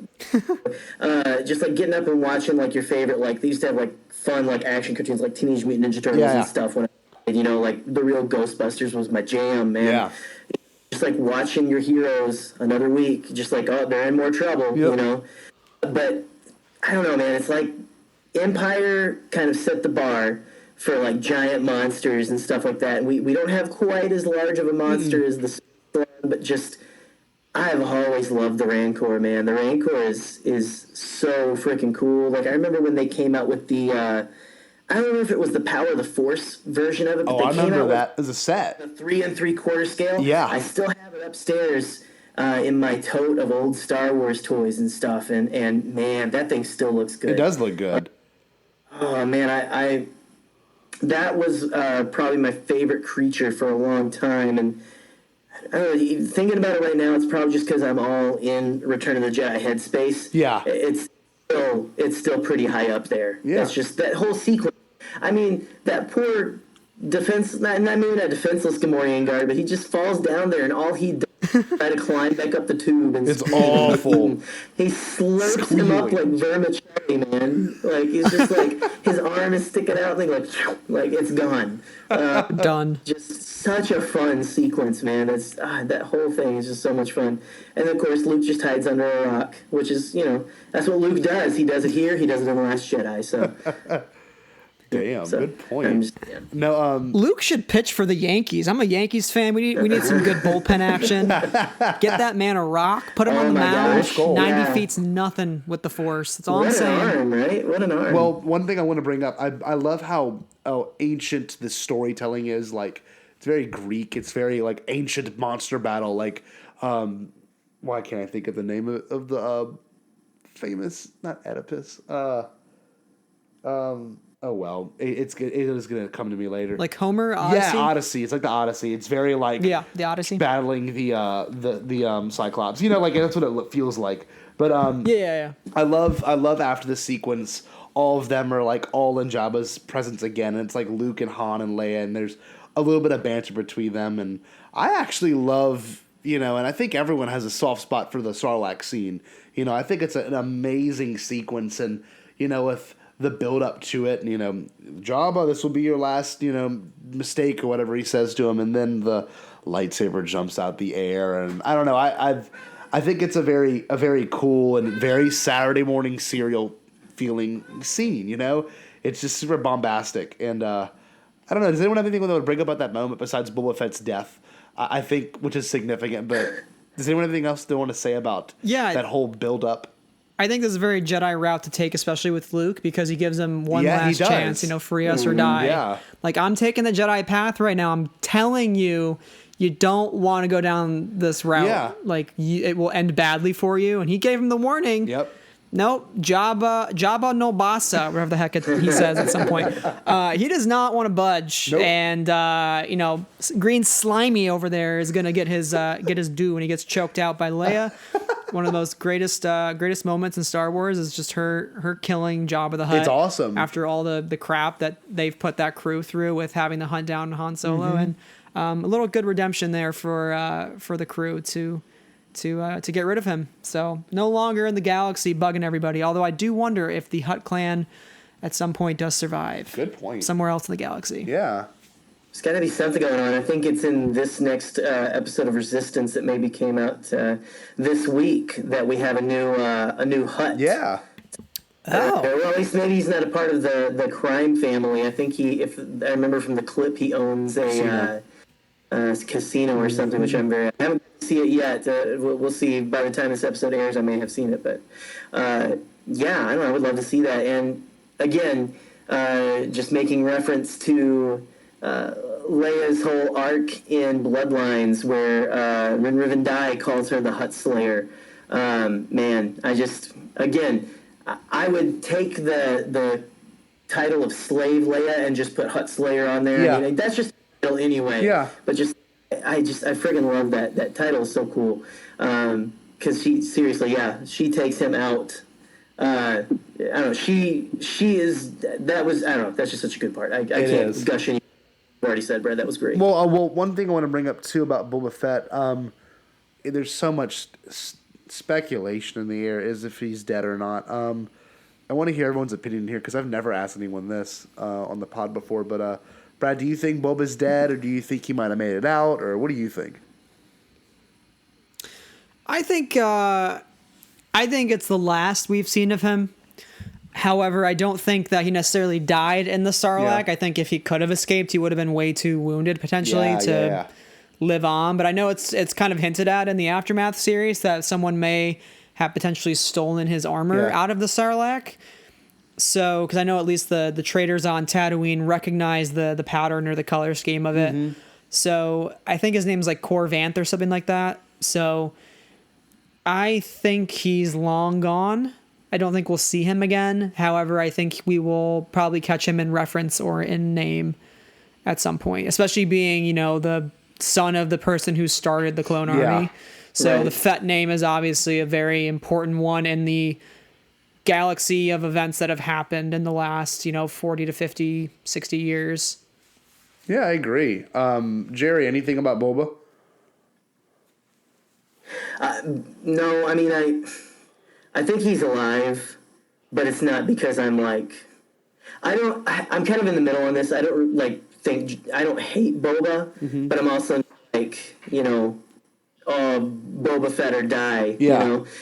I don't know. George, I believe, I forget when this was. It was before the Disney acquisition, but I think he was asked one time what he thought, and I think George, being ever the editor, said that he believes that Boba Fett is alive, and so I guess if he was doing anything, he'd probably just throw Boba Fett in it or something. So Yeah. who knows? I don't really think everyone's like, oh, he's going to pop up in The Mandalorian. I mean, he could maybe on down the line. I think Favreau and Filoni have said we're going to get maybe a few legacy characters eventually, at least referenced maybe. So I don't know. I think there's possibility, but yeah, like you said, Brad, I think it was Cobb Vanth or something, who's the guy who has his armor on Tatooine right now. I think if I'm remembering right, it talked about like how the Jawas found the Sarlacc like blown open. So I don't know. I think there's evidence that he is kicking around somewhere out there, but yeah. When you think about it too, that whole barge exploded, so all those pieces go into the Sarlacc, Right. So the Sarlacc probably doesn't agree with what it's eating. Yeah. Very true. Very So true. dies, opens up, and out crawls Boba Fett. So I think he got out of there. I just don't know necessarily how long he survived in that desert, stranded. Right. The heat will probably get to him and kill him alone. Yeah. So depending on how far he is out from a nearest spaceport. Well, Right. one thing I want to bring up too is like, I love how Boba Fett goes out. It's so Phasma. It's so like, oh God, like it's just so, it's so cheated. But I mean, that's just how it is in Star Wars sometimes. I whenever the Mandalorian's first episode came out, I had gotten texts from every one of my friends that was like, oh my God, this might answer so many questions. This is just there's a big spoiler at the end that's gonna answer questions and stuff. And I'm like, the bounty's 50 years old. It is 1,000% going to be Boba Fett. That would be amazing. And then it came out, I'm like, nothing like I expected. But I think that's the point. I think that's why they set up the bounty that way. It was going to be, in my head, it was going to be Boba Fett. And how cool would it have been to see Tamora Morrison's face, versus the Mando. But definitely not the case of what we got. And I won't go into it. Right. But yeah, no, with that being said, I do love how Leia takes charge and kills Jabba. I think that part's great. And one thing I want to bring up too, you forget that Jabba has a tattoo on his arm. And it's like a very brief in one shot, his arm goes up and you see like this huge arm tattoo. It's kind of cool. I do love when they escape. The musical cues in this sequence are so good. Like the droids are in the sand and they get lifted out and they speed off and then the sail barge explodes. It's amazing. It's very Anakin. Like the whole plan is just loosely planned. No one knows what they should be doing, how it should be going. I do like that. And one cool thing I wanted to bring up too is when Luke gets his hand shot. In that sequence in particular, you see that in The Last Jedi later.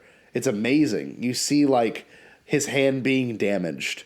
And it's I'm very happy they kept that subtlety in. But real quick, we finally cut back to the Empire. It's been 34 minutes in the time of the movie, that's an insane amount of time to like take a little short trip.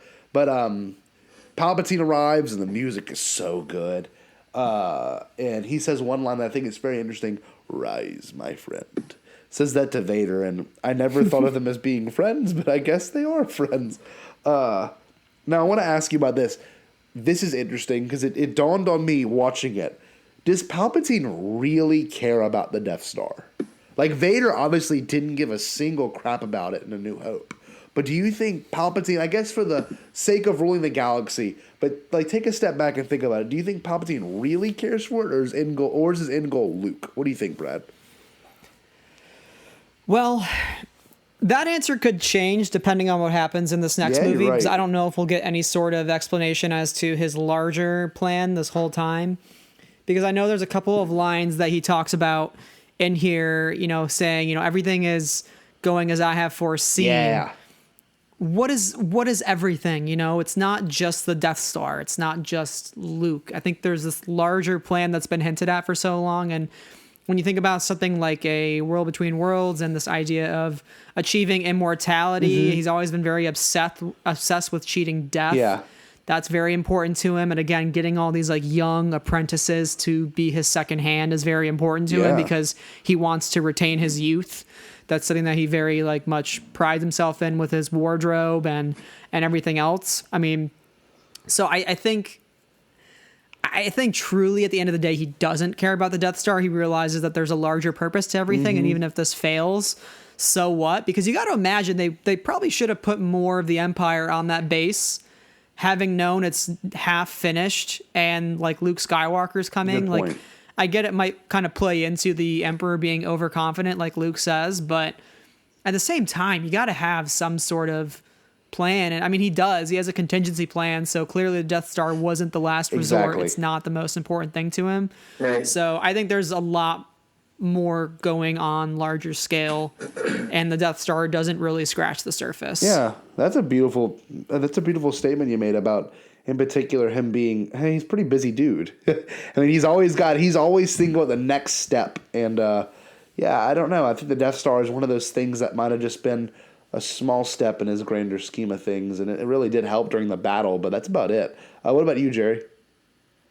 No, I think one of the coolest things we're getting in new canon is the kind of this idea that Palpatine is just constantly reaching and searching for he's trying to just get a monopoly on everything that's powerful in the galaxy and hold it down and like have these, like he wants to have these super weapons so that people will obey the government and stuff, so he can go and look for all of these insane powers. And I mean, he's after the Temple on Lothal, he's after things out in the unknown regions. We'll see what that, maybe we'll see get a little bit clearer of a picture on that after Rise of Skywalker. But just really what you were saying, Brett, he really is, he's like we're saying, he's a busy guy. He's trying to get all these things in his grasp. And the Death Star is, I think, but a means to an end. Yeah. Definitely. It's important, but it's only important in that it basically keeps people from trying to turn against the government he's got in place so he can stay in charge and keep getting all this good power and all that stuff like a good Sith should.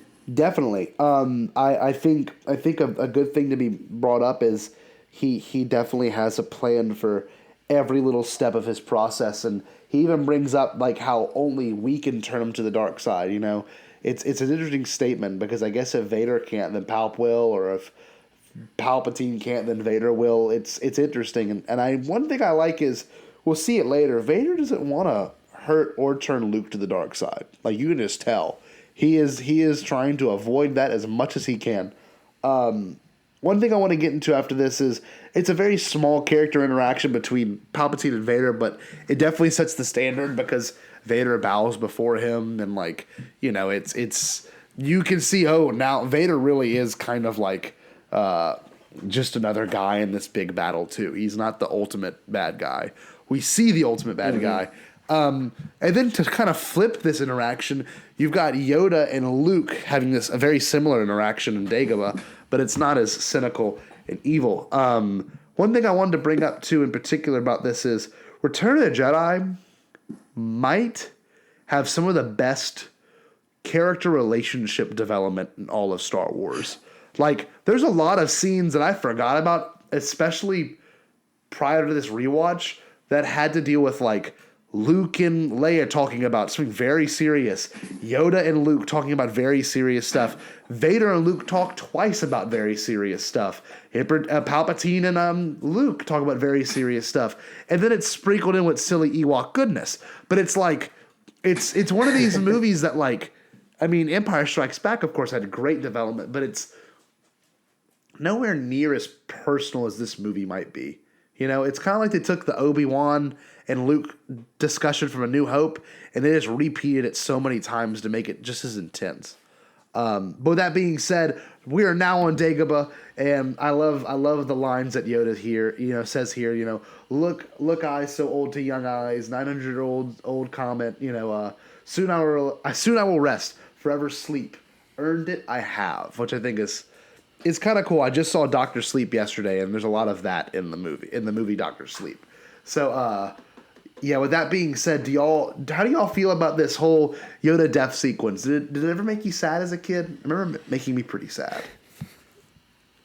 Yeah, it made me sad as a kid. You never like to see the mentor die. I mean, he's lived 900 years, trains so many Jedi, and he's obviously very cute. At least in his old age, he's not as cute. No, he's not. I would say maybe if he were a little younger, he might be a little cuter. Maybe. I digress. But as I've gotten older, this might sound bad, but I start to laugh at the scene a little bit. Let me explain. So it's just kind of funny because it's just how the dialogue is. It's like every 5 seconds, Yoda's like, Yes. Luke. He's like, what? He's like, there's another Skywalker. It's like, oh, God, okay, that's it. Luke. Oh, what now? I left the stove on. Oh, I'll turn it off for you. Luke. So it's just like every 4 seconds, he's like in some new revelation. It's like, oh my God, what's he going to say now? Yeah. So I laugh in that sense, but it is still very emotional. I think, Scotty, you mentioned that, I think it's definitely up there, this movie, in terms of the character relationships. Yeah. And I think the conversation between Luke and Yoda is very important. And, Luke apologizing for the fact that he left his training too early. And Yoda, says, you rushed to face Darth Vader. You were incomplete with your training, not ready for the burden, were you? And Luke is very apologetic about that. So it's very powerful stuff. Luke's owning up to his failure. And again, our heroes can fail and they can be flawed. Yeah. And that's just the beginning of that journey for Luke, because as we see later on in the saga, he continues down that path of failure. And I think that kind of stems from this interaction, even because Beautiful. When do we get the resolution of that failure? When does Luke come around finally and be that spark of hope for the Resistance? It's when he talks to Yoda again in The Last Jedi. So it's almost like his whole life after this moment, there's something within himself that's incomplete. And it's not until he talks back with Yoda again for Yoda to be like, listen, failure is the best teacher. It's okay. You failed back then. I told you had failed. You said sorry. You're failing again now. It's okay. Again, you can just apologize and move on with your life. So this interaction, I think, does have implications farther down the line. What do you guys think on that in terms of how this relates even to the Last Jedi conversation, getting ahead of ourselves a little bit? No, sorry, Jay, you go, bud. No, I was just gonna say 100%. Like, the whole thing there, Luke is just distraught after he, again, we're jumping to Last Jedi, but he's so distraught that he feels like he caused Ben to turn to the dark side. It was his fault, these things, and so here we've got Yoda. I believe it's even Yoda completing his arc. That's true. We talked about in the Clone Wars how he was like, I'll be a general in this army, and it's I kind of don't really feel good about it, but I'm still going to do it. And then we've got Empire Strikes Back, where he's like, we're going to train you, and you gotta just be patient, but you have to kill your dad too. So, now in Last Jedi, telling Luke like, the greatest teacher failure is, you're going to fail, you're going to fall down, and it's okay. No, 100%, Brad. I think you're absolutely correct on this. I think it definitely connects to that, and it's just, it's a great reminder that we're constantly learning. Definitely. Even as, someone as old and wise as Master Yoda still happens to learn new things, even apparently in the afterlife. Yeah. And I think what I'm really trying to get at here too is like, imagine like somebody you love, right? And that person dies in front of you, and your last interaction with them is you admitting to your own failures, Luke apologizing. That's got to carry with him for so long, So he's turns into this almost perfectionist of like, everything has to be perfect. I have to train Ben Solo. I have to make him be a great Jedi like myself, my Yeah. mighty Skywalker blood. And when that doesn't happen, he goes back to this moment where he feels vulnerable and is like, I let Yoda down, and that's been haunting me ever since, and I've been trying to make everything perfect since then, and it's just not working, so I'm going to go hide. So I think that stems back to this conversation is what I'm trying to get at, if that makes more sense. That's beautiful. But yeah, I'm glad you feel the same way. Well, one thing I will say is I like that Luke is kind of in distress. He's like, Master, you can't die. But I love this next line that Yoda says. He says, strong am I with the Force, but not that strong. But that really kind of makes you question, is Palpatine that strong to not die in the Force? I mean, it's just the way it's phrased is interesting because that can totally be utilized later. And there's this next line that I love. I love it. Yeah. It's the twilight is upon me, and soon light must fall. Do you think that's metaphorical in its own weird sense to the Skywalker saga? Because then then the Snoke says, "When darkness rises, light is to meet it." When whatever I don't know the exact line, but twilight is upon me, and soon light must fall. I love that line. Huh. I think, I had the same thought, Scotty, about, not powerful enough in the Force are you for that or whatever. And I was like, oh, does that mean you can be? I think it could have some possible implications. I was trying to think like maybe he's just joking about that, but also like maybe there is some sort of level that you can achieve in the Force where it's like you're at that point where you can be immortal, and I think that's maybe what Palpatine's after. It's paralleled again in TLJ where Kylo Ren says, "You can't be doing this. The effort would kill you." It's like how are you force projecting? How can you do that? You can't do this. Something that's making this happen. Same with this. If he's not that strong, he's strong in the Force, but he's not that strong. So. It's that idea of being strong in the Force is something that I've had debates with recently with some friends. Like, can you be strong with the Force, or can you use the Force to benefit you in different ways, which is something that we can totally take a deep dive once this Skywalker saga is over. Jerry, you have something to say, I could tell. I was going to say it was, it could just be him too, like kind of making like just like a statement on the finality of death, you know? Oh, yeah.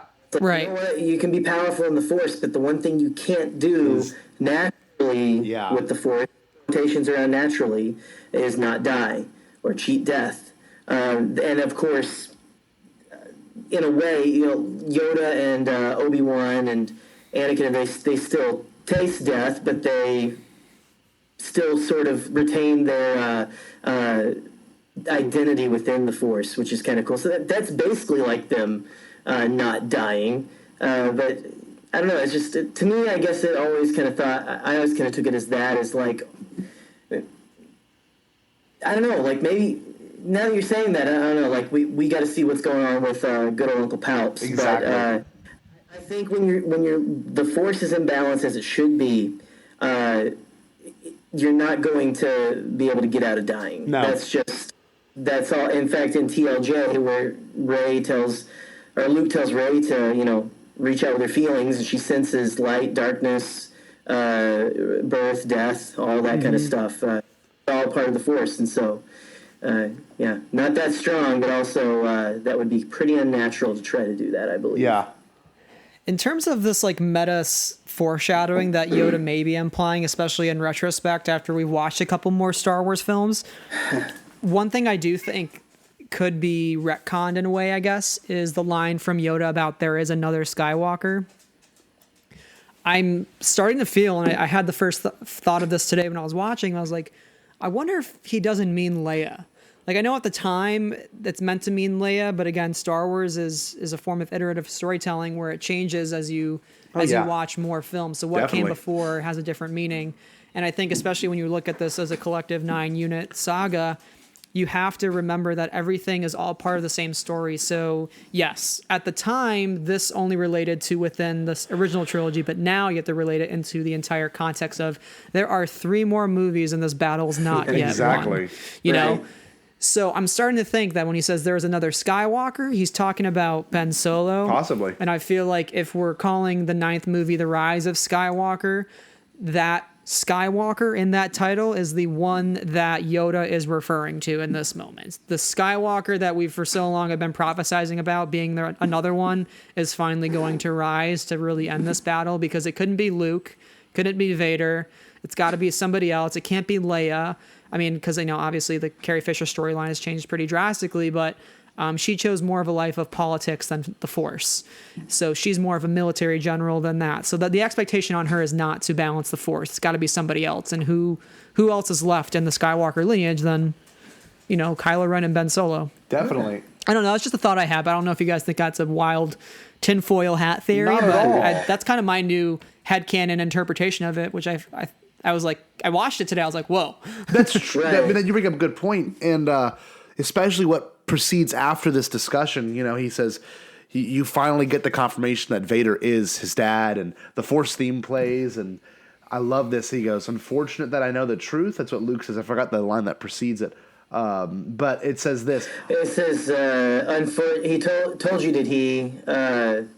Somewhat of being unfortunate. I guess I forgot the line too. Well, the next line is amazing. Is unfortunate you rushed to face him. That incomplete was your training. Not ready for the burden were you. So it's cool to think that no, Yoda was not holding him back from saving his friends. It was holding him back from dealing with such a terrible reality that he is the son of Vader. Right. And it gives, like you said, Brad, watching these movies, you don't watch them in a vacuum. You watch them.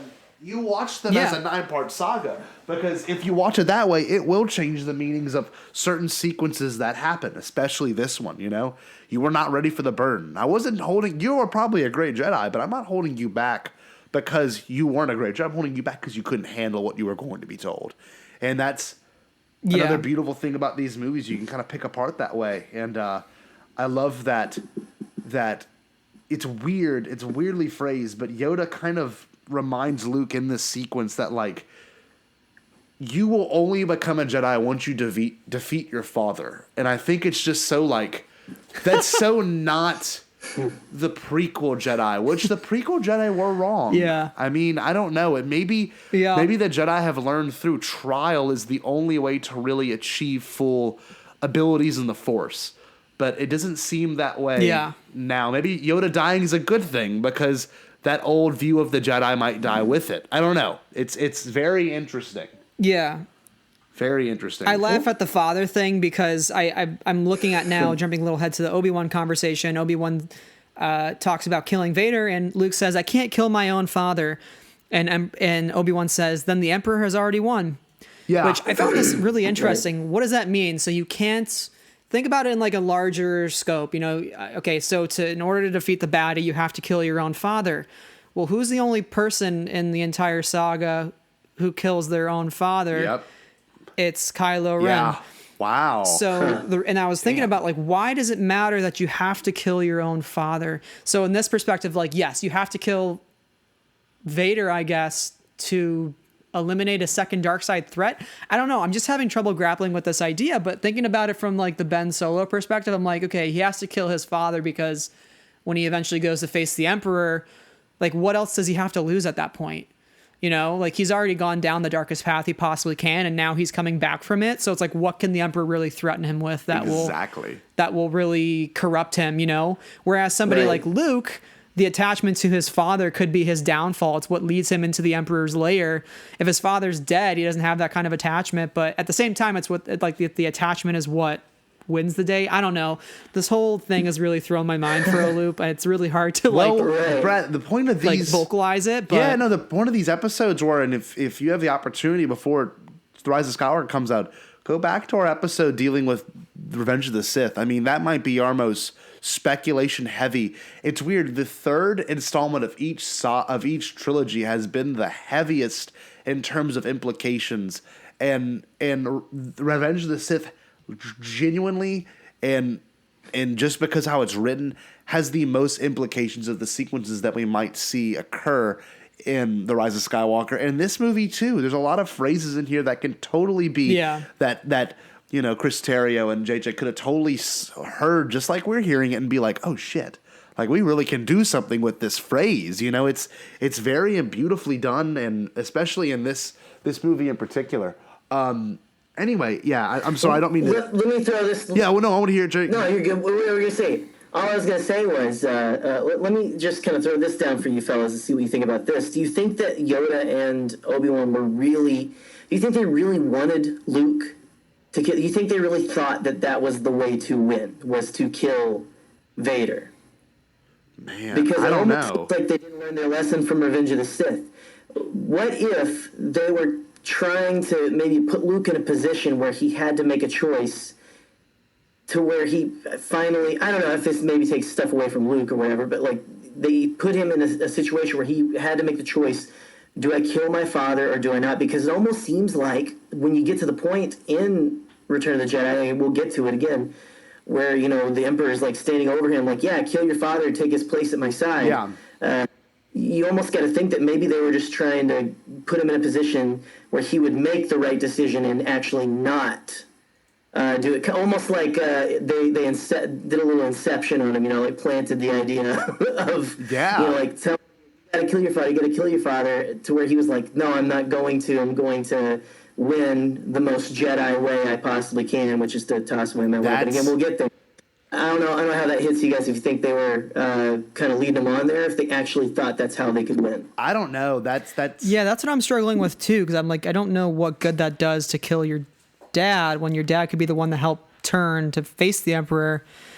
I don't know. It's a tough one to swallow for sure. I agree. Yeah. I agree. But to move on throughout this scene, because this is one of those scenes, like on our last episode with John, Brad, we like talked about the Yoda interactions for like a solid hour, and this movie has a lot of those same like just heavy dialogue and quote ridden, you know, sequences. Yeah. And I love the Luke, when gone am I, the last of the Jedi will be. It's just Ryan Johnson said when he heard that scene and he watched that scene, he like knew the answer. He just knew The Last Jedi would be the title of his movie, and I love that.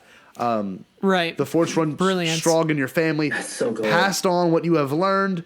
The best part is before he dies, Luke, there's another Skywalker. And just think about how heavy that must have been. 6 months ago, you just learned that your dad is this horrible, evil man, and then now you got a sibling. And, of course, the sibling thing in the next scene happens way more. And Yoda completes his kind of his thoughts from Empire. You know, there is another Skywalker. And Jerry, you wrote no retcon needed. What did you mean by that in your notes? Can't remember. I think just that I think it was so it was long coming ago. off of what we were talking about with John, how it's like, you know, I don't know. Maybe I was thinking Leia. I don't know. It was I was very late on this past Friday when I was taking the last of these notes. Yeah, so. I get that. That's happened to me a lot here. Like I write notes and then I just kind of move on with it. Anyway, yeah. So there's another Skywalker. What does it mean? No, I think what I was thinking was just that like it's got to be Leia, but at the same time, I'm very open to whatever they want to, however they want to interpret it. Because like Brad said earlier, like they haven't let me down with anything they've done yet. And like Brad was talking about earlier with this whole, maybe it is Ben Solo, you know, because he is a Skywalker. He's got Skywalker blood. Yes. That's all that matters. I don't know, like it's all up in the air. And again, you guys, if you're listening to this after Rise of Skywalker comes out, then you know the answers. So just have fun with us, future people. They might have more questions and answers maybe after that movie. Hopefully it's a lot of answers. One thing I thought was funny was before we get to the sequence of Obi-Wan showing up and talking to Luke as well, which is great character development and seeing that interaction occur, R2 looks at the Force Ghost Obi-Wan.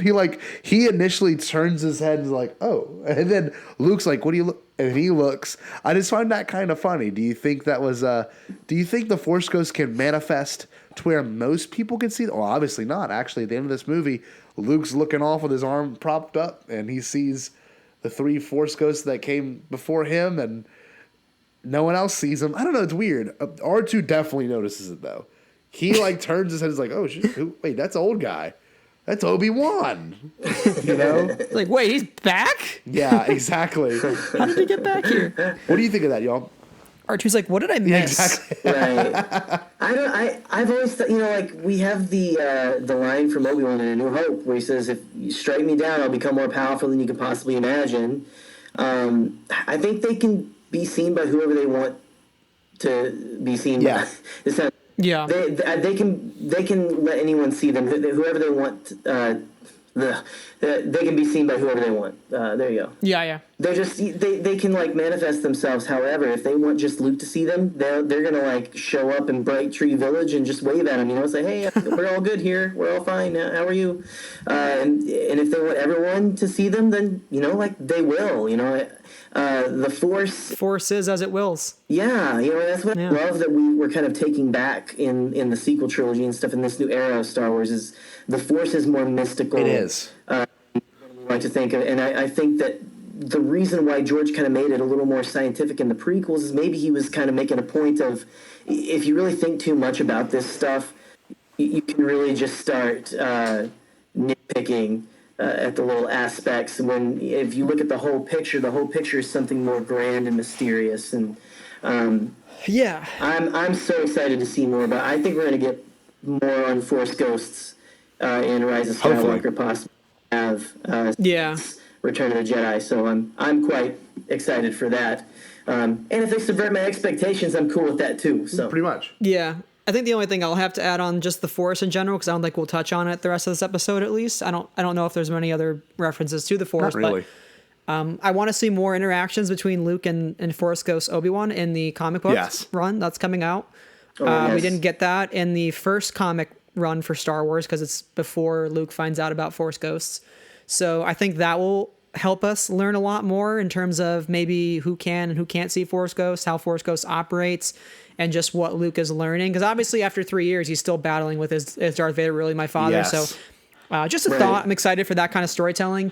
And yeah, again, I think it's important to know that in Star Wars, there's no science, there's no formula to the Force. The Force is as it wills itself to be. And I think that's the most important thing. I think back to that Freddie Prinze Jr. rant, and I bring it up all the time, is because it's not a video game. There's no skill tree. You don't have to get from point A to point C by going through point B. Right. You can get anywhere you need to at any time, and that's the most important thing about the Force. It operates the way it needs to, and that's the universe. That's life. That's awesome. It's like water.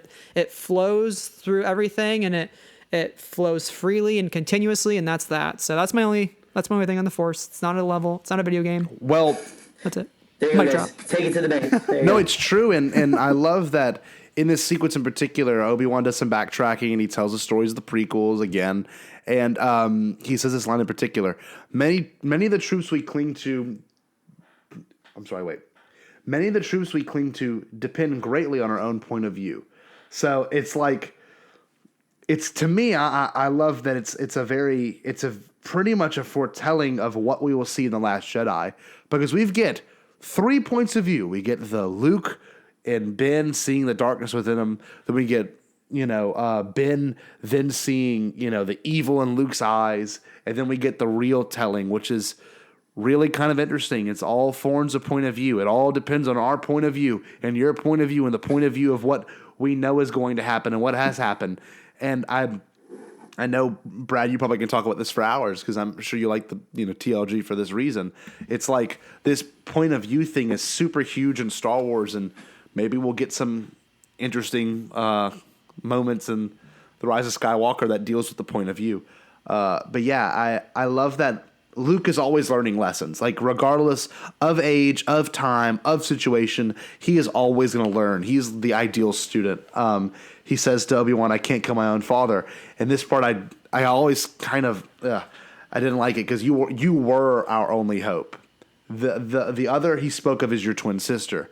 So it's a great tie into the prequels, that this kind of answered a lot of loose ends that the prequels left off in terms of chronological storytelling. But The Rise of Skywalker, I think, will open doors, and it will. I'm sorry. Revenge of the Sith is going to be the one that opens a lot of the doors, and The Rise of Skywalker, like I said earlier, in regards to the the third chapter in each trilogy, I think they all have their own chances of opening and closing certain doors on this. But I love the reveal of Leia as his sister. I never thought it was silly, even as a kid. It makes sense.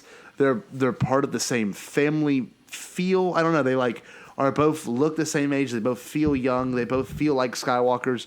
One is the headstrong version. The other one is the the more in command, logical version. I don't know. I think it's really cool. But the best sides of Anakin and Padme, and the worst sides of them too in their own right. But any thoughts on the Leia reveal? I think it's great.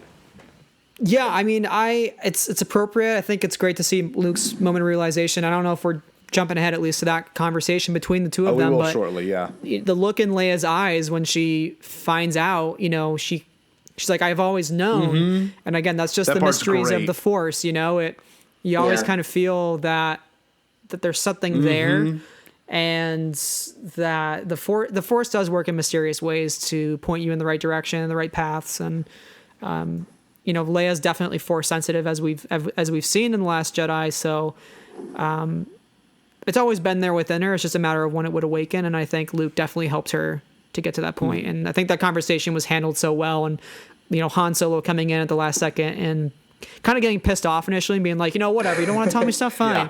And then he walks away and he realizes there's more to this than there might be. Yes. I just need to be there for her. It was just a very touching moment. I really like all of that. It feels like a very human reaction to everything that's happening in that moment. And then a very heartwarming one at a moment where Leia just needs a hug. And I don't know. I just love the whole sequence and this whole reveal. One of my favorite parts of this movie. This sequence in particular, that's awesome. I agree with that. Jerry, any comments to make on the reveal of him being him having a sister, and it being Leia of all people? Do you have anything you would want to add in on that in particular?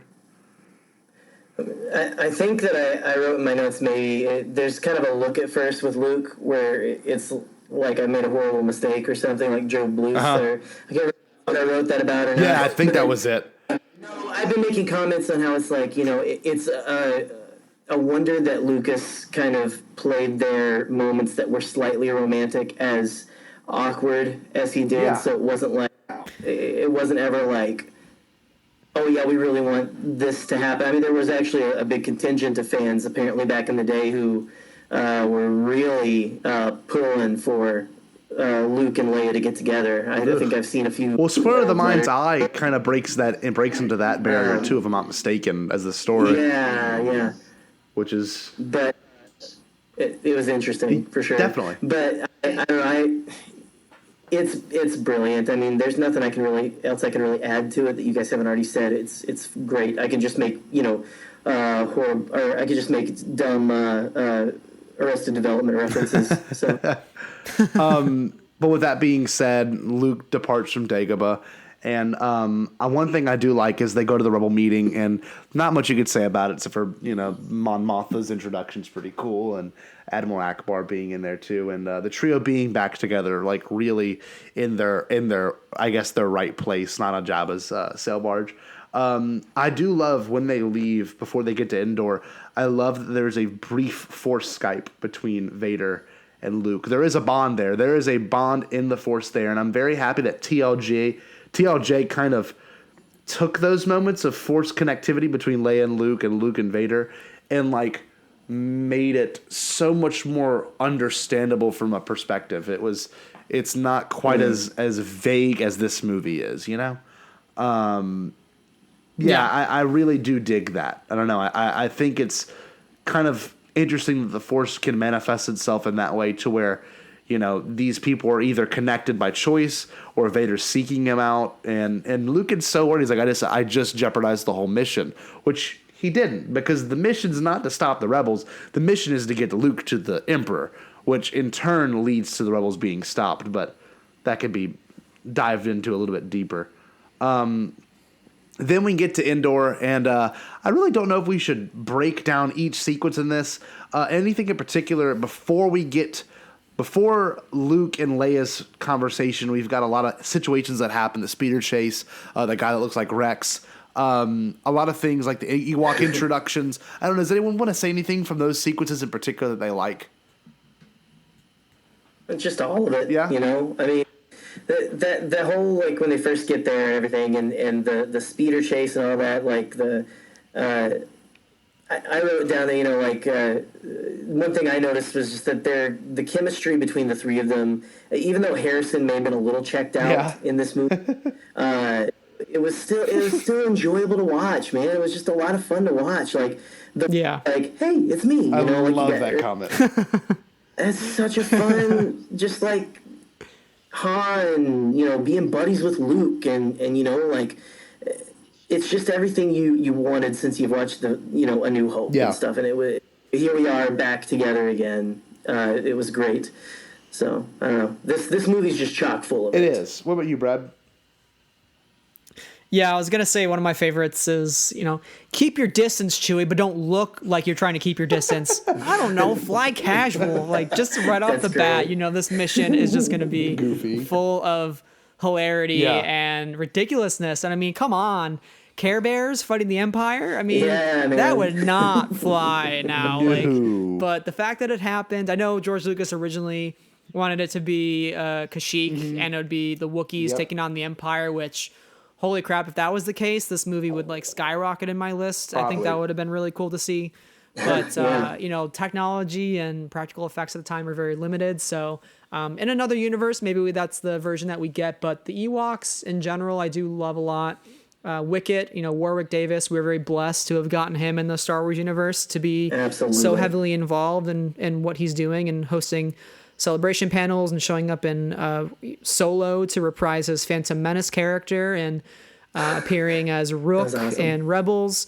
So, he's one of the greatest additions to the Star Wars universe that we continue to see great things from. And Leia's outfit in the Ewok village, I think, was very great. Just kind of see her embrace that side of herself. And, as opposed to the horrific slave bikini that I'm not a fan of. Again, we get her just to be very princess-like, but also embracing a natural side based on how the Ewoks wardrobe is. So just the whole sequence and Bright Tree Village and 3PO finally getting to be a deity, after all these years and all these languages. He finally gets his one shining moment on top of that chair, and that's another fun thing that the Return of the Jedi does. Well, I do want to bring up Wicket, and Brad, have you had the opportunity to watch the featurette that was put out that was like the Journey to the Rise of Skywalker with that was on YouTube? I think it came out this past weekend. And it was it's like almost a behind the scenes thing, but it was I think it was what they showed before the episode 9 celebration. Yes. So you added stuff coming in. You saw it. I don't want to spoil anything for you, but there is a shot in there that's revealed a returning character showing up in The Rise of Skywalker. Did you realize that or no? No. Should I tell him? While you guys discuss, I will check it out now on my phone. I'm gonna message it to you. Hold on, I gotta message it to you, Brad. Hold on. But no, I one thing I will bring up too in regards to Jerry, you actually wrote this. I want to hear what you have to say. You mentioned how it's out of character that after this whole entire sequence that Chewie's the one to act super animalistic. I don't know. I mean, Wookiees, it's funny, Wookiees are kind of I almost feel like it's almost like people look at them like they're animals, but they're very advanced and stuff. And I just thought I've always thought it was kind of funny that Chewie falls for a trap, essentially a trap to catch a wild animal and stuff. But I mean, it makes sense because he is a Wookiee, and of course, I'm sure he likes. I don't know. He's based on a dog. Yeah. So and stuff, but it's just funny. With everything that we have, I'm almost the canon junkie, and he's but they're a very proud people, and so I get a little upset for Chewie in that scene, but I also understand he was very hungry. Yes. And I'm not really entirely sure that rebellion rations were very good for a Wookiee of his age. So. We're always thinking with your stomach, Chewie. Come on. That was so great. Don't get me wrong, I love it, but it's always just struck me as weird. Why is he all of a sudden just oh yeah, and I want to go for this wild animal trap? I think we just saw a live reaction of Brad's realization of a returning character, and I don't think it'd be that much of a spoiler because I think they are going all out. I sent it in the Bombad Cast's Twitter page messages. What do you think of that, Brad? Yeah. So spoiler if you're listening. Slight spoiler, I guess. It's Not really. Slight spoiler. It's just kind of a confirmation of something everyone really Hoped for. I mean, was there any of us who didn't really we were all hoping that something like that would happen, right? I got so giddy. I mean, just we've got watched the remnants of the Death Star too in this movie confirmed. So come on, you got to have run away if you don't want anything spoiled for Rise of Skywalker. We have, I think, a slight confirmation of Ewoks, specifically one Wicket. Oh, it's so good. Himself, a little bit more of a gray face, which is kind of neat if you really look at that still. Yeah. And just that shot of Warwick looking up at that head. Could you imagine how full freaking circle that would be? Gave me chills, man. It did, and I'm like, I paused it. I'm like, that's an old photo. It has to be. I'm like, no, that's old Warwick. That's Warwick David's from Celebration. Like, that's not little kid Warwick Davis. Trick you. They like to trick you because they're like showing all this stuff from the original trilogy behind the scenes stuff, but that was sneaky Lucasfilm and company. Very well done. The conference. Well, thank you for blowing my mind on this Sunday night. Yeah, well, good. Isn't that crazy? It's such a cool shot. But luckily, we'll get the return of Wicket. I'm excited. So that's going to be awesome. No, Brad brought up he loves how 3PO is. Oh no, was it Brad or Jared? I don't remember now. Brought up how they like how 3PO is kind of performed, seen as a deity, and I love. I love 3PO in the scenes, but I love Han and Luke bossing around still. Like they're like on caught on the thing, like they're like tell him this, tell him that, and even before Luke and Leia talk, Han's like, we need more supplies and we need this. Come on, are you gonna tell him or not? It's just. I know that's like so ridiculous, but I love that so much and stuff. I mean, come on. What's more Marvel-ish humor than that too? I don't know. Not to get on that train again, but I don't know. Just I love Han has so many fun quips in this movie. He does. And 3PO, man. Hey, I think 3PO is about to get his due. Coming totally. Too, so yep. No one's gonna. I would recommend Anthony Daniels' autobiography. I just finished it this weekend, and they do talk about that specific sequence in it with Han Solo and 3PO with the triple takes and what filming that part was like. But I would say it's a very good read in the lead up to this movie, especially if you think 3PO is going to have a larger role. Oh, awesome. I think this would be a very appropriate time to read it. So. Excellent. That's good to know. Very good. All right. I still wish he could have gotten them to call it Telling the Odds. Like he wanted to publish that. That was a great title. But anyway. Yeah. No, we then lead into a very important sequence in regards to what this might imply for the future stories and, the son of Han and Leia, I think, too. This is probably the first time you get a real personal conversation between these two characters, with Leia and Luke. And I really didn't think about that till recently. And Jerry wrote in his notes, too, Leia really remembers Padme through the Force rather than, a physical, representation of what her mother was, which I think is kind of beautiful. Yeah. And the reveal of Luke saying that he is his father, I have to face him. And Leia says, well, why? He is my father. And I love this next line, how he's like, you're the Alliance's only hope if I die. And he says, and he's, you have that power. You have a power I don't understand and could never have, which is really so cool because it parallels what we see in TLJ of her floating through the air. And it says, you're wrong, Leia. You have that power too. In time, you will learn to use it as I have. This force is strong in my family. My father has it, I have it, and my sister has it. And it takes a second. Yes, it's you, Leia. And, and Leia's realization is not like, oh my gosh, Luke, no way. It's like, yes, I know. Somehow I've always known. And I think it's just beautiful. I think it's so beautifully done. And what it could imply for the overall saga is very, very awesome to see this interaction finally occur. Brad, do you have any words you want to bring up in regards to this scene in particular? I think you hit the nail on the head. The only other thing I'd add is, those lines in particular. How awesome was it that we got that as part of the Force Awakens trailer? It's the best. For the second trailer at Celebration in 2015. Mm-hmm. So that was really cool to hear that line uttered, and again, like, you know, we were wondering, oh, who is he talking about? You have that power too. Like, who could that be? Is it Rey? Is she a Skywalker? And that was the whole thing. But obviously, she's not a Skywalker. Right. But just to get those lines muttered again, I remember people were getting very excited when that whole the whole debacle happened. Yes. So good times, nostalgia. It's awesome. Absolutely. Jerry, anything you want to say about that scene in particular? I don't know, man. Just like you've been saying, it's so beautiful, and I love it. It really drives home the point that Leia does have the Force too, Yes. because she does. I've always known.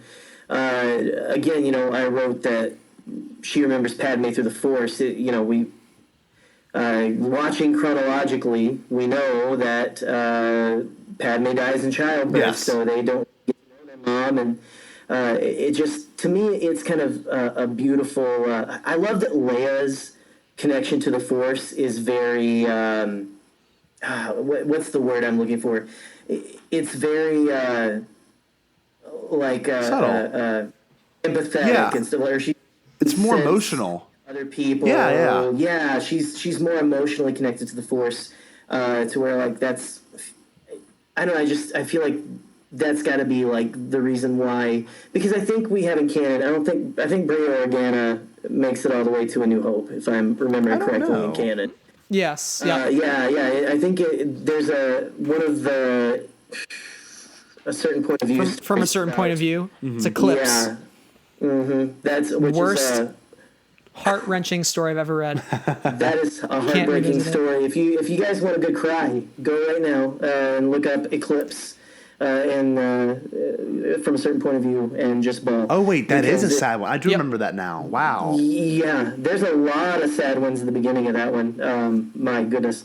But I really just, I love, and they've kind of made the point of like, after A New Hope, Leia goes to like, she takes Evan Verlaine, and to save some of the Alderanian people, she ends up going to Naboo for a little bit. And then even in the, after Return of the Jedi, she ends up going back to Naboo, and she kind of sees like little things of Padme and kind of knows like, has like a sense of I know who that is. Yeah. And stuff. Like, yeah. So I think that's just kind of always been Leia's thing. She's very empathetic. Her connection to the Force, like we were saying, is a very emotional one. It is. So Ian is done so beautifully to really just drive that whole thing home. Well, I think it kind of parallels to the TLJ conversation of like, they're just brother and sister, and it's an emotional bond. It's not so much it's emotional and spiritual, but it's not so much a friendship bond. It's very interesting. You never see an interaction of like, oh, we're buddies. No, it's more like I care for you, but I don't care for you in a love, in like a sexualized or loving kind of way. It's more of like we're in this together. We gotta fight the greater fight, and you see that in TLJ. It's like he's like, there's still good in him. They're so worried about Ben, and what that might imply later is very important. This same conversation is almost in its own weird way replicated again when Luke and Vader discuss. What they discuss in particular. So let's jump to that real quick. I love this, and it didn't dawn to me while I was just watching it. But when Luke and Vader are talking, after Luke turns himself to the Empire, he's not intimidated at all. Like, he's not scared at all of Vader. It's so cool. It's so powerful visually. And the line that Vader says, "The Emperor has been expecting you." And then, of course, Luke responds with, "I've accepted the truth that you were once Anakin Skywalker, my father." And I think it's so cool because it's all about Luke is like the whole time like hammering home like, no, you are still Anakin, like no matter what, like hammering that he's still a good person. There's still good in you. And it really kind of parallels Han and Leia's discussion in TFA, talking about the good in him, quote unquote. It's kind of cool that it's kind of riffed on in this movie in particular, and then TFA takes it to a different level. This one next line is very impressive. "I must obey my master. I will not turn. Then you will be forced to kill me." I love that Vader will not. I'm sorry. I must obey my master. It's just you see that Vader's now way more of a follower than he is a leader in this movie in particular. it is too late for me, son, is another line. So I think it's interesting, Yeah, that's like the first line where he really shows Yes. or acknowledges any sort of weakness. Yes. Which is very telling It's because very telling. it more tells you that he's not turning because he's not willing. It's just he feels he can't. Exactly. Yeah. He wants to. He just feels he can't. It's too late for me. It doesn't matter what I do. It's huge.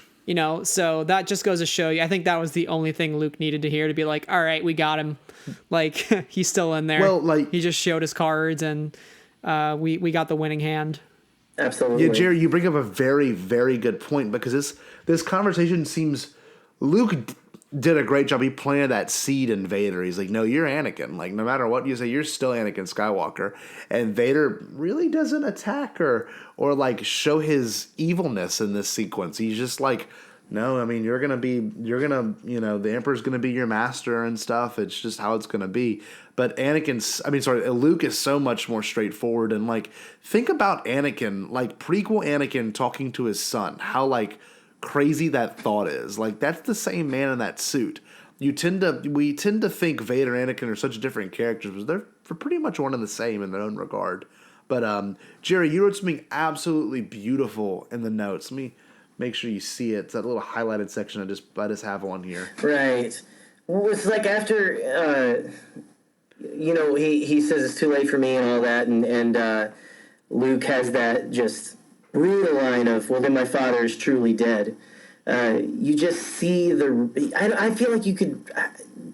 Good on you, David Prowse, I guess, for being able to sit and look at it. But it just really feels like that's Anakin after the elevator door closes. Yeah. You can almost a facade like fall from Vader, and he's not Vader anymore. He's like sitting there like, what the heck am I doing? Yeah.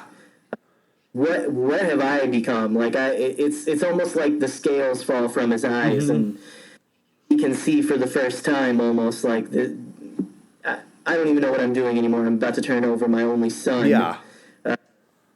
Right. To this man who is brutalized and just made my life terrible. Yeah. And just someone who has like kept me in anger and fear for 2 or 3 decades almost. It's I don't know. It's kind of a beautiful moment of, like you said, clarity. We get that first there, Brad, where he's like, it's too late for me, son. And then just that last final brutal line of my father's truly dead. It really, you can tell. I never noticed until this viewing, trying to really analytically watch this, that like, you just see it's, I don't know, his little shoulders kind of like slump. Yeah, it does. He's Vader. It's Anakin Skywalker not sure of himself again. Oh, it's awesome. Yeah. Doesn't know what he should do. Stuck with a choice. And he's always stuck between a choice. Should I do this? Should I tell Obi-Wan? Should I join the Emperor? What am I doing? Who am I? It's just this identity crisis that Vader innately has, and it's very hard to watch in terms of the saga because it's kind of a sad sequence. It's very beautiful, Jerry. Didn't think about it from that way, that much depth. Sometimes I have beautiful thoughts. So. Anyone have any last anything they want to state before we move on to the great battle of Return of the Jedi?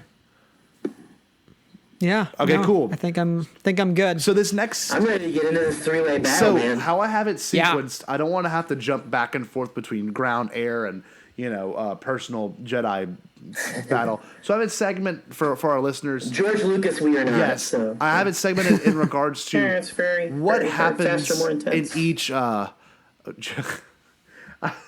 Jerry, Just keep reading. Wait, did George Lucas join our Skype call? Yeah, hi. Wait, who let him in? I just bought a new pair of Keds today, and I'm feeling really saucy. saucy. God, it's a Collider deep fake. Yeah. Oh no. Oh God, I'm leaving. Don't get angry, guys. Don't get angry. I'm actually quite happy. I like that. The Gungans make me happy. The Naboo. Could use a few more Gungans. One thing I want to bring up too about this battle, there's 3 huge cuts that happens each time. It's like between ground, space, and personal. So I want to kind of avoid having to jump. So we're just going to stick to each segment in the battle, starting with the ground battle. I noticed upon this reviewing in 4K HD, watching it, The Stormtrooper helmets are so different. Like the black mouths. I don't know if I'm a fan of them. And I love how easily this plan gets foiled by Han and Leia. But the saving grace, of course, is the Ewoks in this segment. I like how Rex shows up, which is a great retcon. That's like a positive retcon in the community. Like... Yeah. I mean, I would agree with that. There's, I think some people are like, well, I think that's like a white guy or something. And I understand. I don't know. It just really... It looks like him. It really looks like an older Tamara Morrison. It does. It looks like Rex from Rebels for sure. Nick Van Zant, or which sounds like the lead singer for an '80s rock band. But I don't know, man. It can be Nick Van Zant if you want, but I just really like that that's Rex right there. We know. Yeah. We know he was there, and Hera. Which is, that's a I think it's another moment too where Star Wars fans can take things too seriously. It's like, you know what? This is a movie about space wizards. That can be Rex if you want it to be. If you don't want it to be Rex, it doesn't have to be. Right. Exactly. But, just let it be what it needs to be. So I like the fact that it's Rex, and I love the fact that, Rebels continues. I don't want to spoil Rebels, but just the fact that it has some sort of lasting legacy within the Star Wars universe, and many of the characters that we grow to love do have some sort of continued story like a Rex. Yeah. And I think he was actually in Forces of Destiny, I think. One of those shorts. We did actually see the armored Rex with the Endor armor. I actually think he was interacting with Leia and Wicket, or maybe another character. I feel like that happened. I just can't remember off the top of my head. I think you're right. Also, to jump to the end of this, almost the end of this ground battle, when the tides kind of almost turned. It's actually right before the Ewoks joined the battle. Yeah. And they've kind of the rebels and stuff. You'll notice that guy is wearing stormtrooper armor, and you can see the beard. I'm like, that's Rex, man. Yes, that's Rex. I'm wearing this junk armor. You know, like I don't know. That's just such a cool thing. Plus, Brad, like you said, not to spoil Rebels, but it definitely has an impact on the galaxy, and I love that it's just like, we see the shot of that, what is probably just the same model of ship, but you know what? To me, if they reveal it or not, I'm just going to say that's the Ghost, because why wouldn't they be there? Exactly. Rise of Skywalker. And why do you put that... Why do you put that ship in the trailer right there where it is? If it's not the Ghost, everyone's seeing it. Right? It's ridiculous. Yeah, like I don't know, baby. Well, yeah. So Chopper's in there going like whoop whoop whoop whoop. It's going crazy. Dave Filoni. He's like, this shit again, really? Recording stuff from Oh, that's amazing. Like we had Endor, we had Scarif. We're done with battles, Harry. We're done. No more. I want to go home. Well, awesome. Well, one thing I want to bring up too is people forget you do see an ATST in the Battle of Hoth, though it's not quite as present. I love the ATST in these sequences in particular. It fits the scenery. It's perfect. And I mean, I'm sure it sold a lot of toys, but especially what we saw in Chapter 4 of the Mando, ATST is pretty beast. I'm not gonna lie.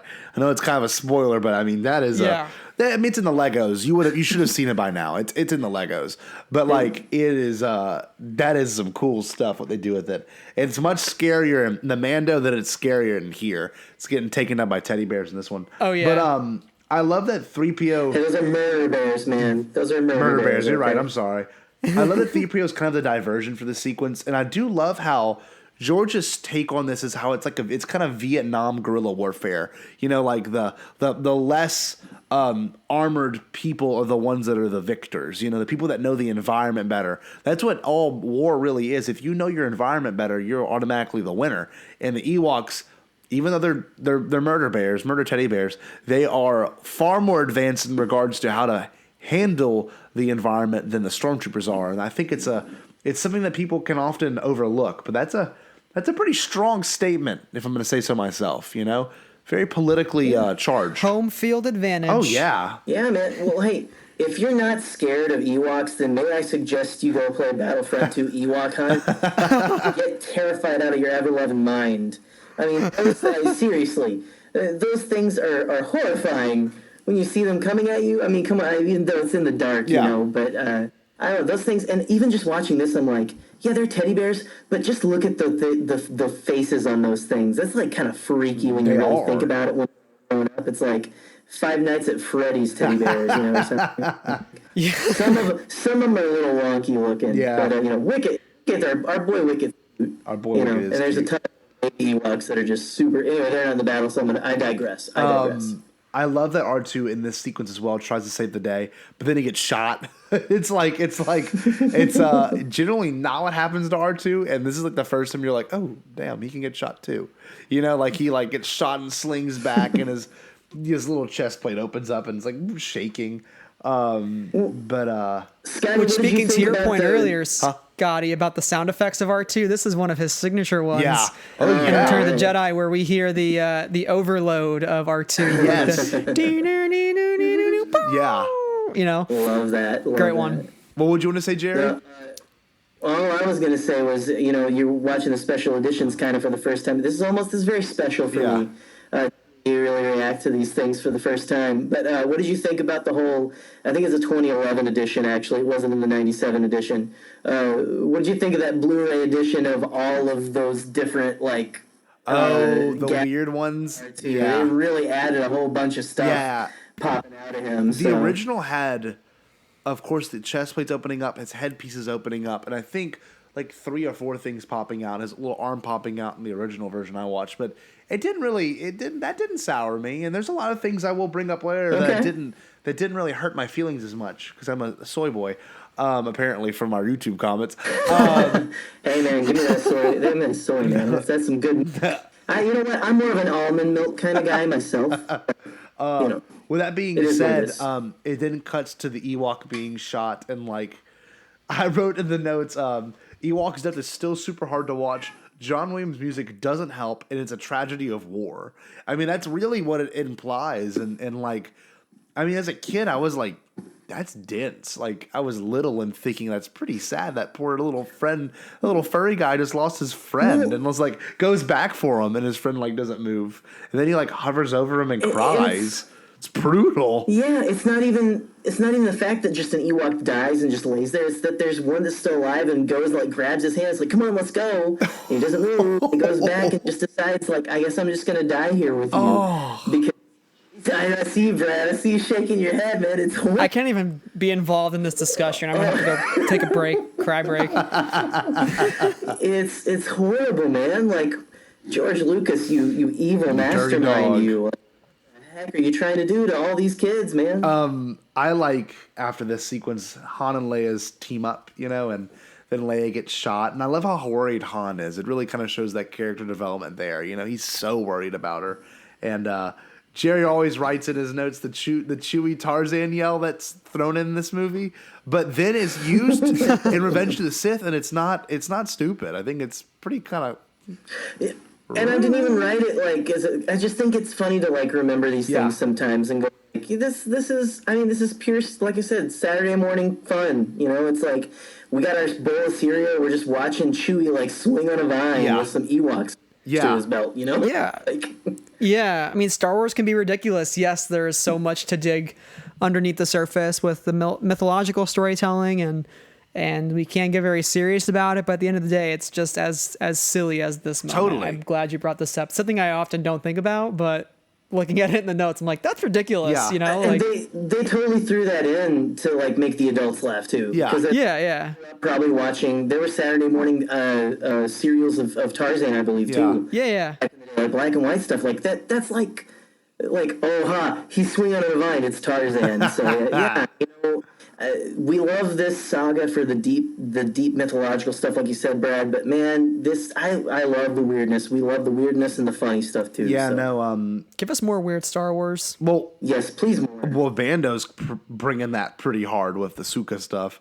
Like that was like weird, but we'll see that. That'll be brought up later. Save it for Bombad Bounties, sir. Save it for Bombad Bounties. We will. Episode soon. This next part's so incredible. I love the "I love you, I know" reverse. It's so good. It's so Lawrence Kasdan, so bookend. It's clever.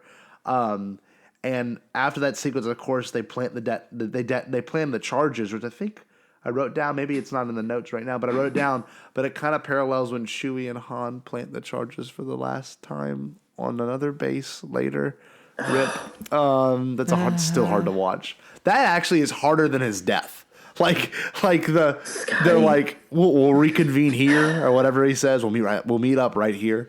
It's like just telegraphing that it's gonna happen. Yeah. Well, anyway, I'll meet you back here, I promise. Like, hey, Chewie, just want to let you know for no reason in general. I love you, man. exactly. Detonator. I love that Han, after that sequence, he's like, I'm sure Luke wasn't on that thing when it blew, and, Leia says he wasn't. I can feel it. And it's that same Force spawn from kind of a different perspective. And I love that Han is so jealous and he doesn't understand. And then, Leia clears it up right after that. Jerry wrote in his notes how he kind of wait a second. He goes through like a cornucopia of emotions while she's kissing him. It's hilarious because his eyes just go from like confusion to I'm really trying to put this together. Like you can see like the gif of like the math being done in like Galifianakis' head when he's counting cards and stuff, and he's just like, oh, whatever, man. I won, so it's great. It's great. It's just that's such a great range of emotions. I freaking love Harrison. I mean, I know he's checked out for most of this movie, but even at his most checked out, he's still good. It is awesome. Right. Well, then to move on to the battle sequence, space battle part. I wrote in my notes, and I don't know if y'all have the same sentiment. The Battle of Scarif and Rogue One did a great job, but I think this is still the best space battle sequence. And we need something. We need this. And I think we're going to get it in The Rise of Skywalker, but I think we need this, but like 10 times the richness of like unbelievableness and like, how intense it was in the music. Dun, dun, dun, dun, dun, dun, dun, dun, dun, dun, dun, dun, dun, dun, dun. It's just like, Now let's see how long you'll go. God, it's so good. It's so good. It's so delicious. I think JJ watched this and the beginning of Revenge of the Sith and thought, what would be even better in this? Space Horses. Yeah. So, I think that's all happening in atmosphere and stuff, but it's looking like we are going to get something. Oh, yeah. At least impressive. So, more impressive than yet. I think JJ's slipping in here saying, hold my beer, Totally. I hope so, at and least. I do think this will definitely, what's going to happen in The Rise of Skywalker will definitely mirror the final sequence in this movie in some case, because you're going to have, Ben and Rey fighting Palpatine at the same time, and then you have the entire Resistance fleet going up against the First Order, and then you kind of have that side mission like Han, Leia on Endor, but with Janna and Finn and their Orbaks on the Star Destroyer. So you kind of have this three-team sequence happening at the same time. So I do think we're going to get that kind of storytelling to, when you think about 2 hours and 20 minutes and fitting all this together, it makes the most sense from a editing and cutting perspective, which excites me. But then I got to wonder, what's the larger looming threat? My current speculative theory is, there will be some massive force event that Palpatine's trying to ensue rather than the super weapon. But watching this today on Return of the Jedi, I was like, wow, I can't wait to get this in a month, but like in a more digitized version and like with way better special effects and the characters I've come to love in the sequel trilogy, and it's just going to be so incredible. And the music, I like you said, I hope we get a similar theme. It's going to be the final hurrah moment for John Williams to just throw out all the punches. With that being said too, Brad, I also tend to think like, in regards to the time this movie was released as well, this is still unbelievably impressive. Just like, it's like, I'm watching it, I'm like, how the hell did they make those models like turn and move when they did? I mean, I know it's all motion capturing, but like, it's like so fluent, and the Falcon like soaring between, it's like, it blows me away every time it holds up. It 100% holds up. It's like the Battle of Naboo. It's like still that good. You know what I mean? It's like, it's just visually. And that's one thing that has to be stated.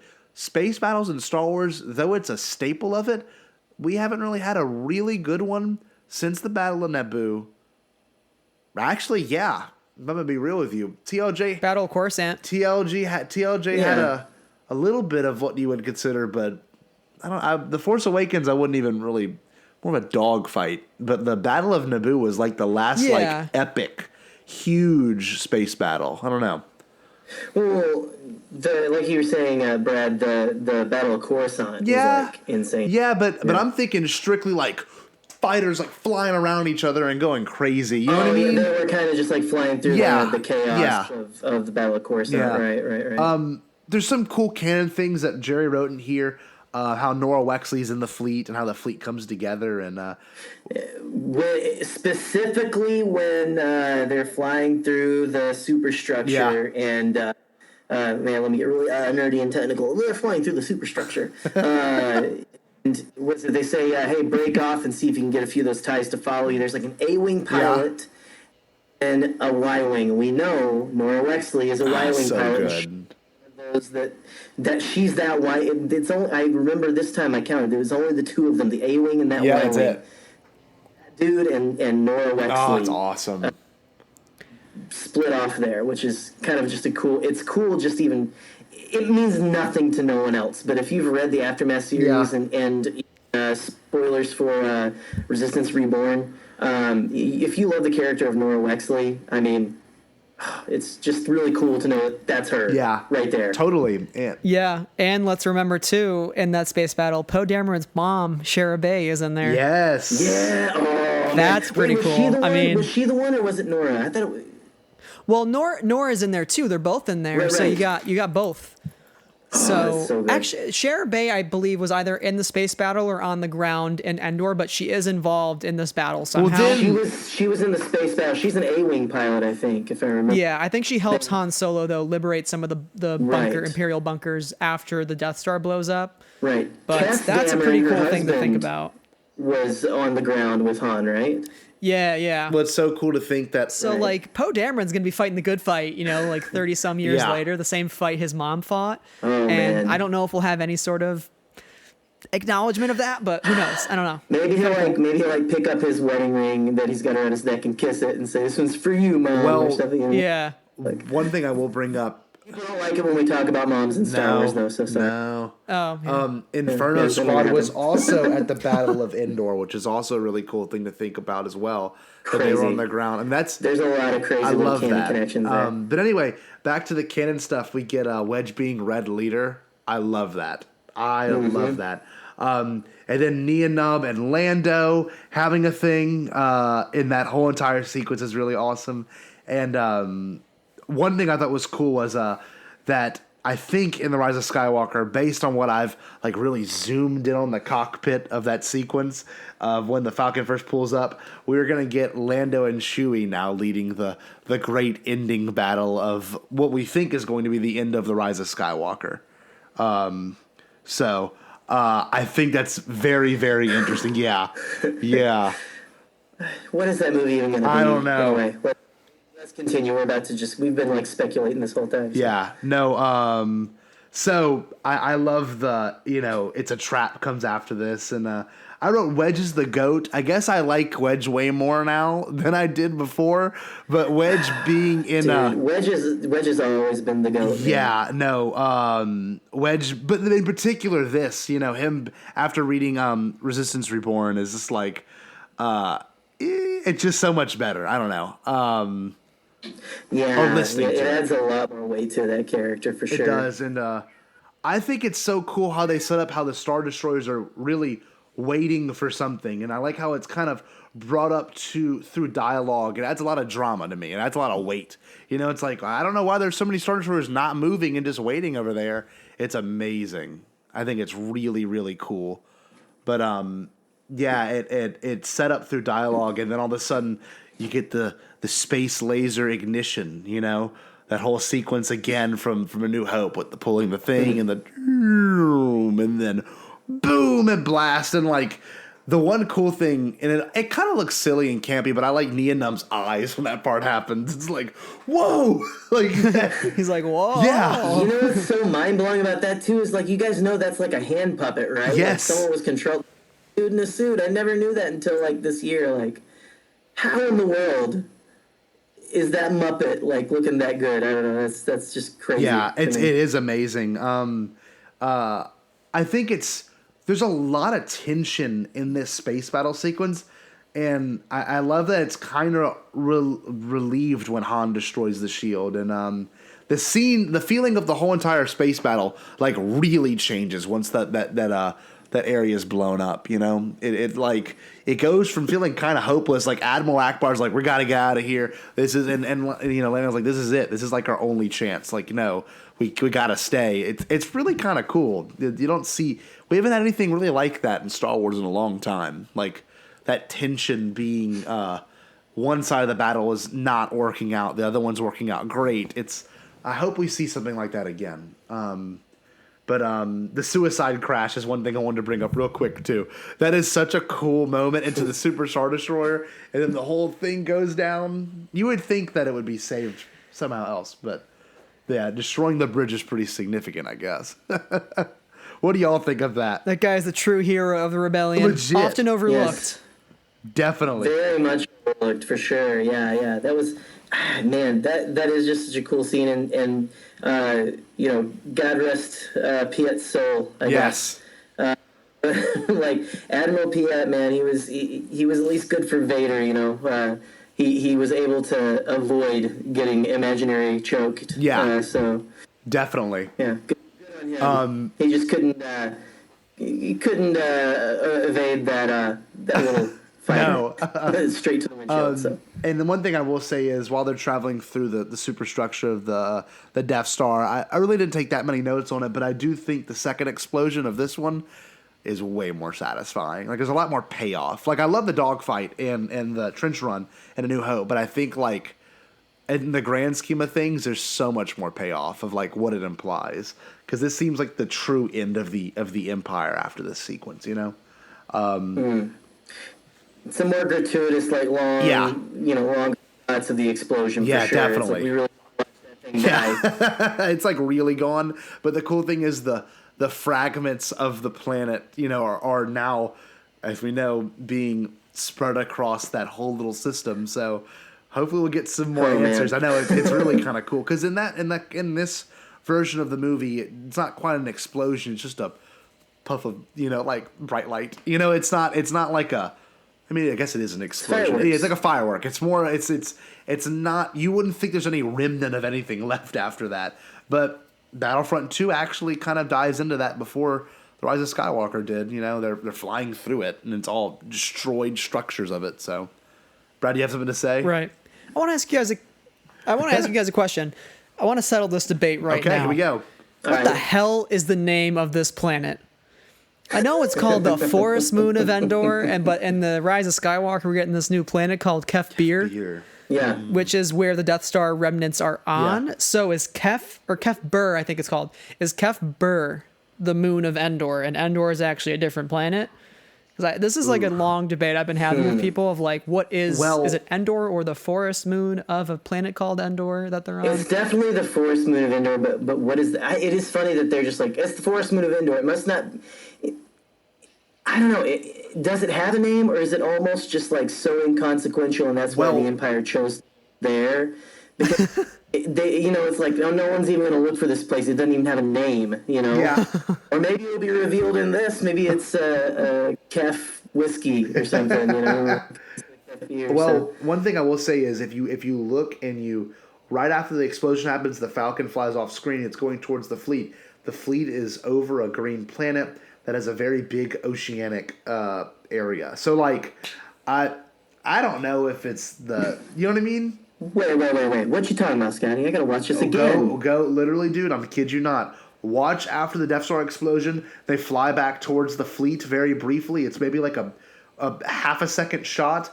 And I can actually, once we're done tonight, I will screenshot it and send it to you. But you see like what appears to be some sort of lake structure.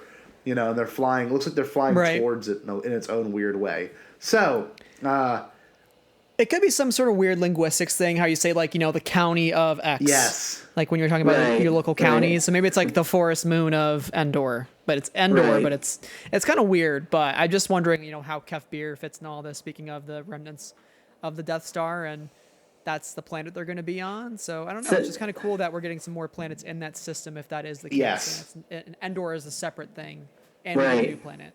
Exactly. No. And then I guess to tie this whole little sequence up, well, I guess to answer your question, Brad, I think Endor is Kefbir, or the forest moon of Endor is Kefbir. I don't know. I would say that is going to be the case. If they were to retcon anything, that would be pretty straightforward. But the only issue is when I'm playing the old Star Wars games, it's like Endor, and it's that.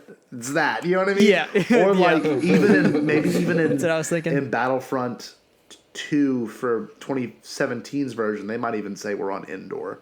So I don't know. I need to look into that now. That's interesting. Maybe I'm on the fence. Sorry. I thought I'd give you a straightforward answer, but now I'm like really thinking about it. Interesting. From a certain point of view. Yeah, obviously. Yeah, if it makes you feel any better, it doesn't keep me up at night, but that's the good thing. We don't know that. It might. One thing we need to jump into is, to me, one of the biggest scenes in the original trilogy. You can often credit the "No, I Am Your Father" as a huge scene, but in regards to the character development of Luke and the character development of Vader as well, the redemption of our once fallen hero, this throne room sequence of Palpatine and Luke and Vader is like absolutely pivotal and probably one of my favorite things to discuss in terms of Star Wars. I just want to, before we even jump into the conversation, I know it's mentioned earlier, but we got to mention it again. We will get this same exact set, but destroyed in The Rise of Skywalker. Like, that's 1,000% confirmed. How freaking big yup. It's so cool. That is so cool. I'm sorry. That is, like, incredible.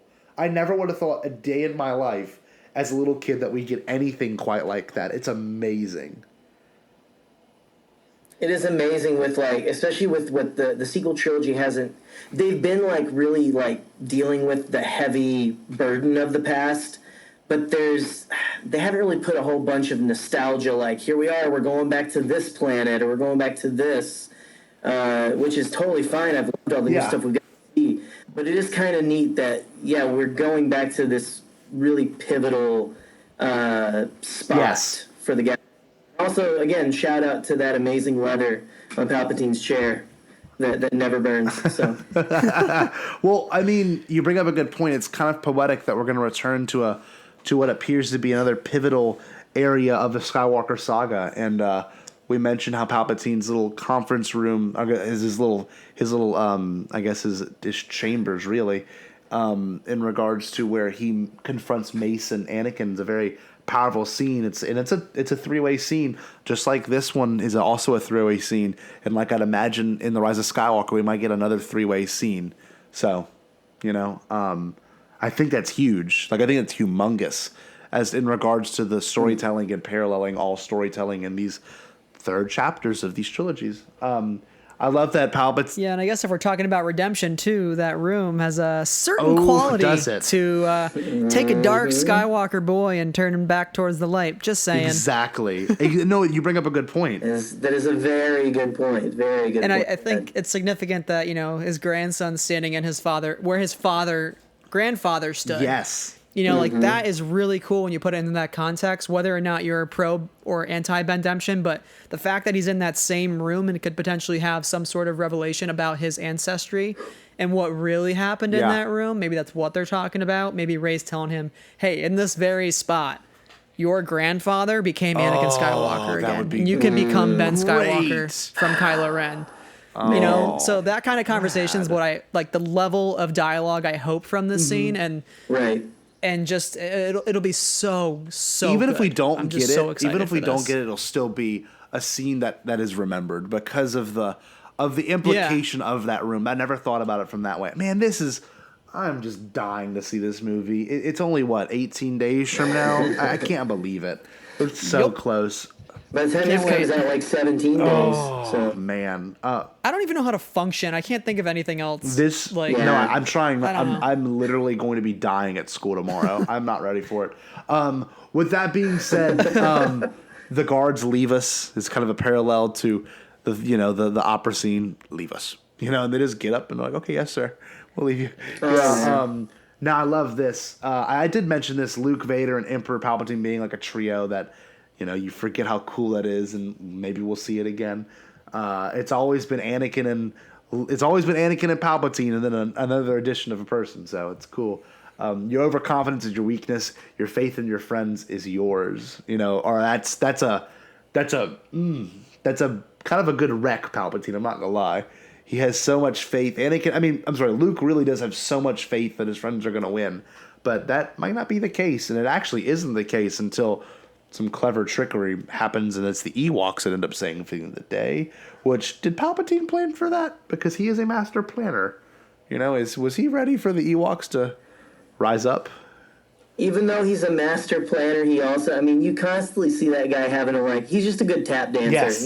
He's like kind of tap dancer on this situation. Like Padme back in the day needed to go back to Naboo and stuff. Okay, I can make this work. So, he's you just really see the overconfidence in him, and he just really sees. To me, that line isn't like him, maybe getting a good dig in it, Luke, as much as it is showing how far gone this person truly is. That they believe that friendship is a weakness. That because you care for people, that's true. That's a weakness. Ooh, that's good. How dark this guy really is. Wow. He is the ultimate. He's the devil incarnate in this series. Yeah. So. Damn. Yeah, this is coming from a guy too who killed his own master. Yes. He really does not care at all, and he still doesn't care because in the trailer he says, "Your coming together will be your undoing." Oh. So he Which still doesn't make any thinks, sense, but to him right. it's like he sees that as man, now you're all in one spot. I can just Right. I'm like, but dude, did you just see the coming together of Luke and Vader was your undoing? Yeah. Why are you saying that? What are you missing in this formula? So that to me says he thinks he has it planned, or he thinks maybe Palpatine thought that orchestrating the coming together of these two characters would be their undoing, but he's missing some sort of X factor from this whole equation again. Right. That's just going to be his undoing once more. Yes. So it's going to be exciting to see what that is this time around. But certainly for this scene, Luke being so overconfident was helpful, and because it really did lead him to the right place to believe in his father, and his father couldn't even. We get so many shots of Vader just looking at Luke with no dialogue spoken, which I think is very powerful, and it just goes to show Vader's kind of realizing what the hell, I've put my boy through so much and he still thinks there's good in me somehow. Awesome. This is saying a lot. What am I missing about myself right now? And, he even tells him at one point, it's pointless to resist, son. Ooh. But I think that's him trying to be just give up. I can't even deal with what's happening right now. I just don't want to give in to the light side again. Just give in yourself. Yeah. I don't want to confront this and within me. Well, I want to ask all this because it's the next question I want to pose is Rey and Kylo, are they ready for this? Are they ready to interact with Palpatine? Are they prepared? As characters, do you think they are truly ready to face this challenge that is such an evil deity and such an evil character that we know that have caused so much, downfall in the galaxy and pain for a lot of people? Are they prepared to face this guy? What do you think? Oh man, quite honestly, I think Rey is gonna chew this guy sideways. Possible. Just the way she even talks back to Snoke. And Snoke was. We thought he was a bigger threat, but clearly not. I just am so excited to hear Rey and Kylo have interactions with Palpatine because that's just whoever thought we were going to get that. Exactly. But Rey's that character who is never afraid to kind of go at the darkness because she's not tempted by it. So I just feel like she's gonna call him on his bluff. Yeah. You're just a sorry old man, and I just feel really sorry for you. And then Palpatine's gonna cry, and that's gonna be truly what ultimately saves the galaxy. So Palpatine turns. Yeah, Palpatine's you're right, Rey. I think it depends on what happens in the first or second act. I think if Rey goes through some sort of confrontation with the dark side to understand that area of the Force a little better, then she'll be more prepared. But if she doesn't acknowledge it at all, which is part of the Jedi's issues where, completely ignoring and subduing the dark side teachings, that's what led to their downfall of somebody like Anakin Skywalker, who was getting inundated with it all at once. So then he turns. But if Rey can somehow dabble in it and learn about it, whether it's through Dark Rey or whether it's through working together with Kylo, I think she'll be ready for it. I think Kylo's definitely ready for it. I think the fact that he's been through the ringer, he's killed his own father, he's killed his own master. He is. I mean, how much more like suffering can you have? That's a good point. You know, so he's at like the bottom of the barrel right now, and he's not. I mean, there's no more area they can go down. It's only up from here, I think. So he's prepared for anything the Emperor could throw at him. Wow. But I'm just so excited to hear Ian McDermott say Kylo Ren. Oh, like that's gonna be so cool. Or Ben Solo. Or like Ben Solo. Well, he'll say Kylo Ren very mockingly, because that's the thing with like all these big bad guys. They want to make fun of him for trying to have a persona, right? You have to hide behind a mask. Exactly. You know? This ties in perfectly to the next portion, though. This is where, to me, TLJ is like a love letter to this movie and what's come before it. You know, it's this same exact sequence where Snoke is forcing Rey to go look out the window. Look at your friends; they're all being destroyed. What can you do about that? You know, and same thing. Palpatine's like, look at this. This is your mistake. You caused this to happen. You know, I love it. It's such a good parallel. And I want to say this too. I think Revenge of the Sith does. You know, Revenge of the Sith does a lot of like characterization for Palpatine. Where this movie kind of like wraps up a lot of what we know about Palpatine as a character. I love that Luke also being angry fuels Palpatine's strength, I feel. Like his, like Palpatine, like you can tell he's like living off of it. He's like, yes, you know, be in your anger. And I love how Mark Hamill really does convey this so well, like this worried look.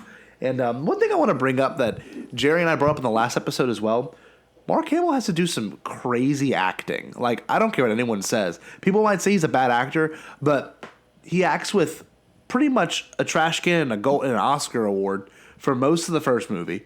Then he has to act with a puppet and a trash can for another part of the movie. Now he has to act with a man in a big mask suit and a man covered in makeup, like prosthetic makeup to the nines. So, like, just a real quick, I guess, rant on Mark Hamill. I think he deserves way more respect towards what he had to go through in his individual scenes.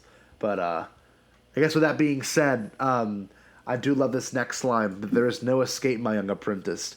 I think we will get this line again. I think they're going to use this exact same line in The Rise of Skywalker. Just to, like, bring someone to the dark side or make them feel like, oh, man, he might be influencing me, you know. There is no escape, my young apprentice. It's beautiful. What do y'all think? And I think there's going to be some weird Force stuff going on with Palpatine in terms of visions and possession. Yes. All these sorts of like really dark side things he's like pulling out. Because when you think about it, he's been looking for artifacts this whole time, and that was part of his contingency plan. So he's really going to pull all of that stuff out of his hat. And I think, you know, there is no escape kind of frightens me in a way when you say it in that context, because it's like there is truly no escape. Like, how can you escape your own mind when your mind is turning against you? Exactly. You know, like that's the kind of like mental aspect of the Force I think he's going to use to his advantage, and that scares me rather than just a physical manifestation of it through, you know, Vader or lightning. Yeah, that kind of stuff scares me. Jay, you have anything on that in particular? Because I have something I want to say. Just that, you know, I'm always big on harping about Palpatine really putting the emphasis on the dark side being a pathway to many abilities some would consider to be unnatural. That scares me. It's like, it just really gets your mind racing. Like, what does that mean? Because things being unnatural can really make you feel unnerved. Oh, it can. So I'm excited to see. We are going to see the full, I think, scope of the dark side in this coming movie, but that's all I really got for that right now. Buddy. Brad, you bring up a good point. You mentioned beautifully that, like, he's in his head, you know, like Palpatine's like, you know, would you know, use your anger, you know, and the worst part is this is a pivotal part of Luke's role. Anakin fell completely to the dark side because he wanted to save the ones he loved. He used his anger all the way to save Padme. He used everything that he could to save Padme. Where Luke, he uses anger in bursts, okay? And we know that Kylo Ren is trying to use his anger, but it's also fueled by his love for certain people as well.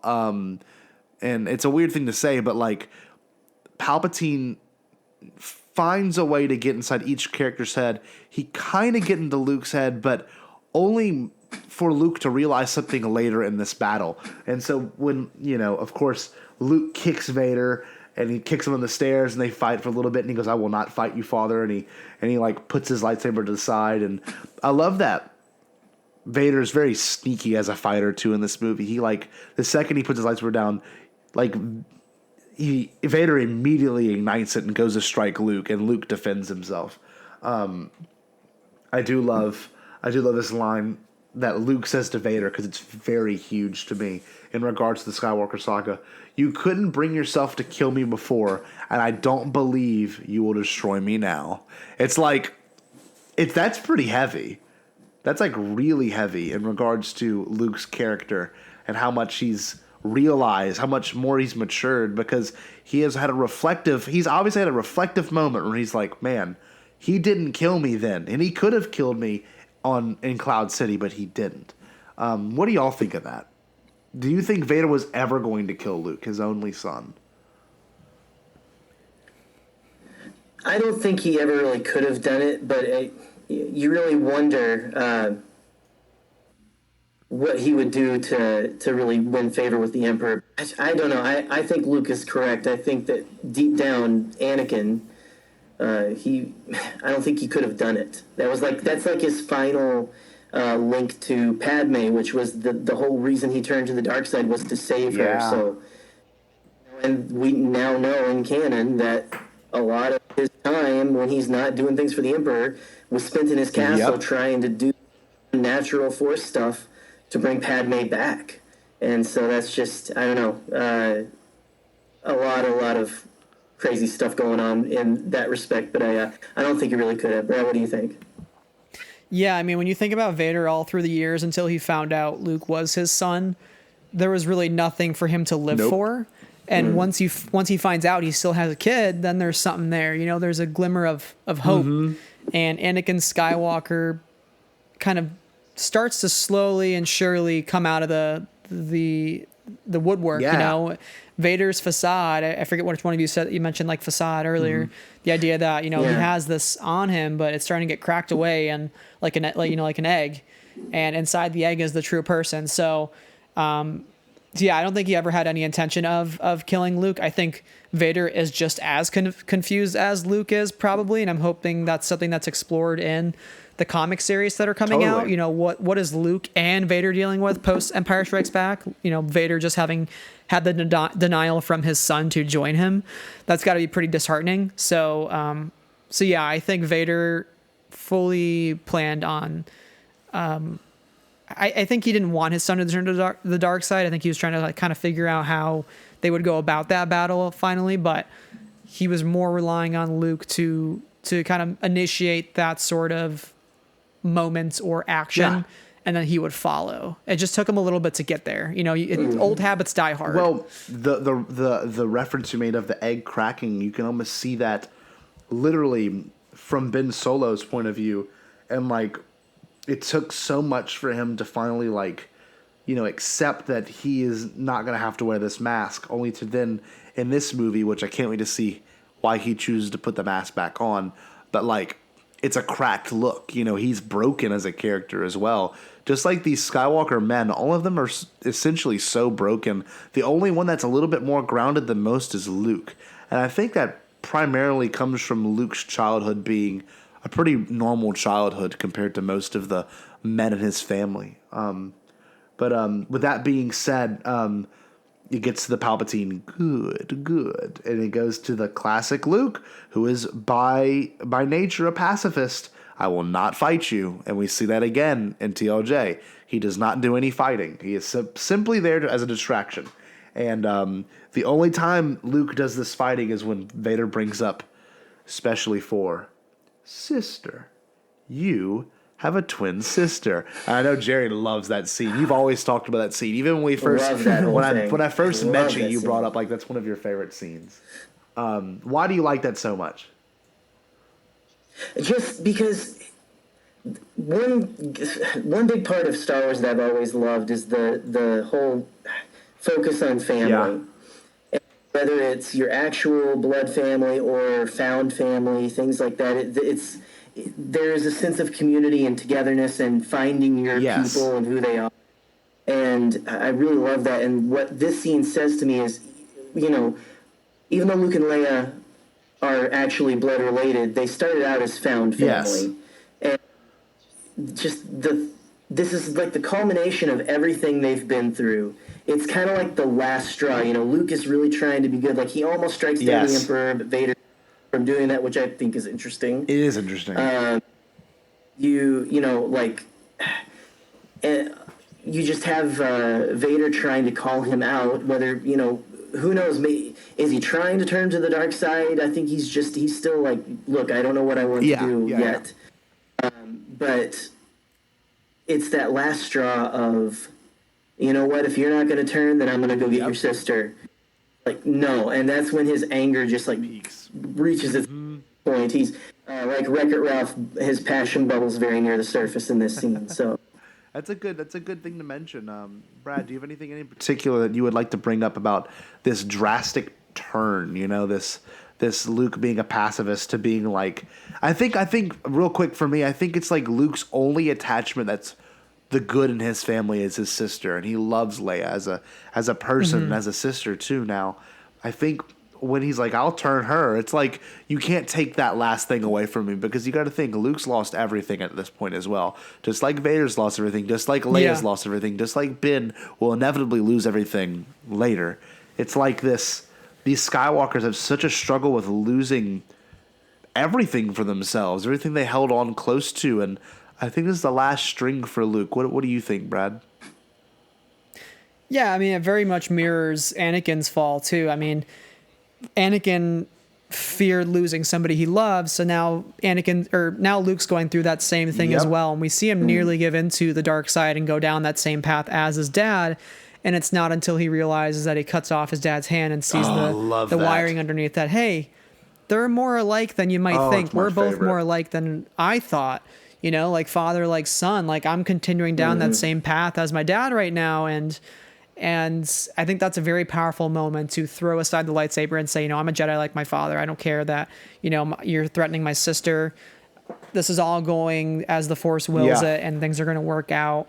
She'll be fine, but I'm not going to sacrifice my own morals and values to protect her like my dad did. Exactly. I mean, he threw aside everything that he knew about the Jedi's teachings just to save somebody he loved, which is the wrong way to go about it. And it very much mirrors too, like The Last Jedi with Luke holding the saber above Ben Solo. Perfect.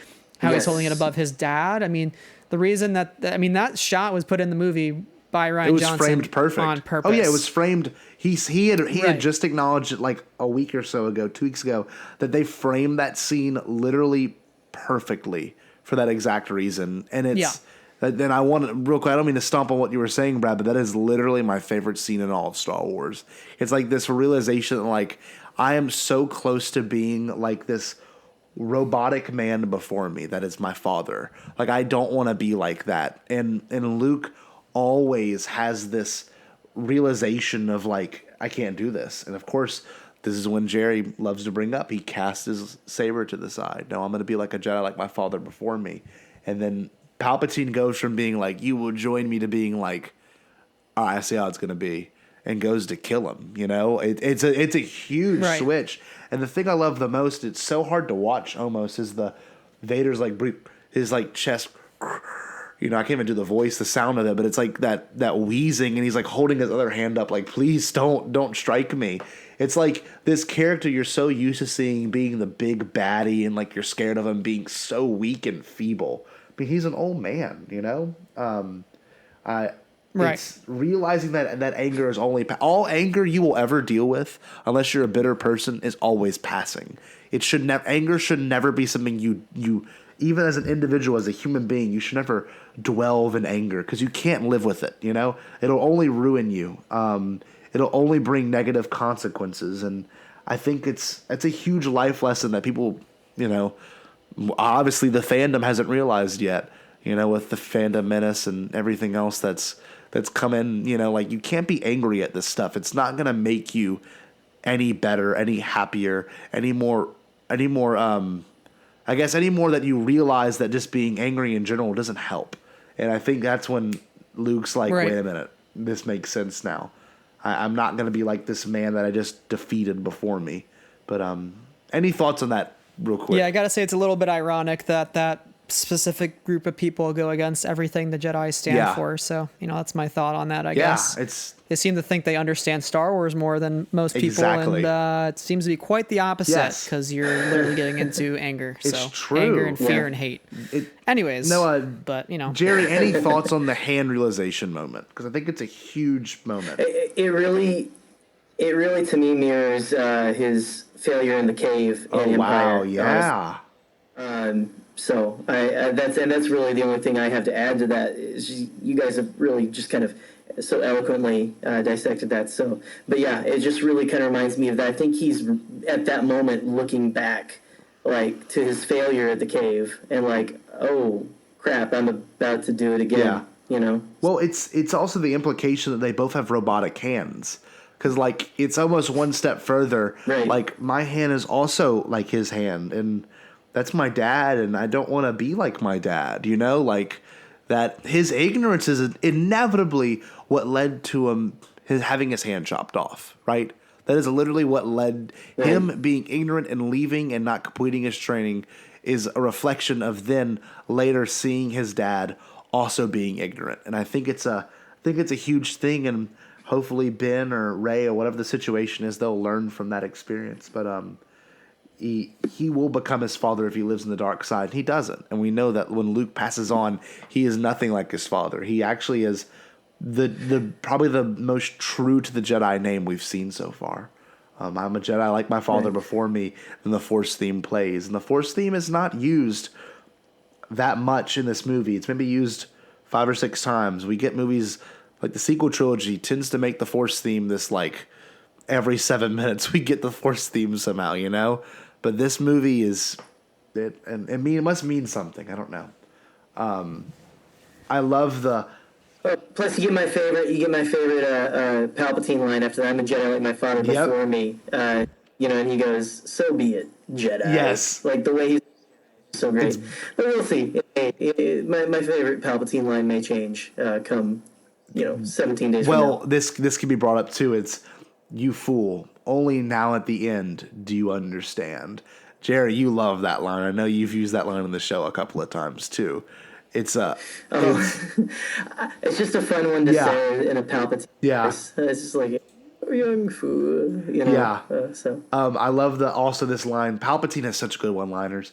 "You have paid the price for your lack of vision."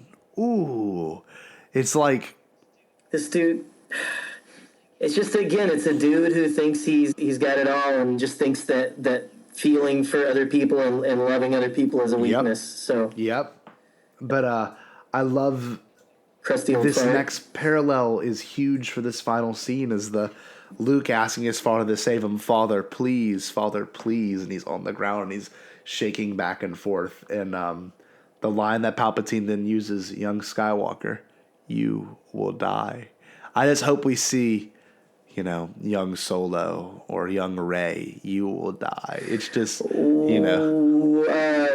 How many of did you guys see the TV spot you saw the TV spot with that came out on Thanksgiving with Duel of the Fates and Imperial? Yeah. So you heard that Palpatine dialogue then, correct? What was it? I don't remember it. It was, "This will be the final word in the story of Skywalker." Yeah. So, there's that. Yeah. I can't wait for that scene. Yeah. You know he's talking to Ben Solo. I can't Gotta love it. Gotta love that. Dude, We had our I'm so before excited. I guess I want to move on just briefly to this next part when Vader's head turning is happening.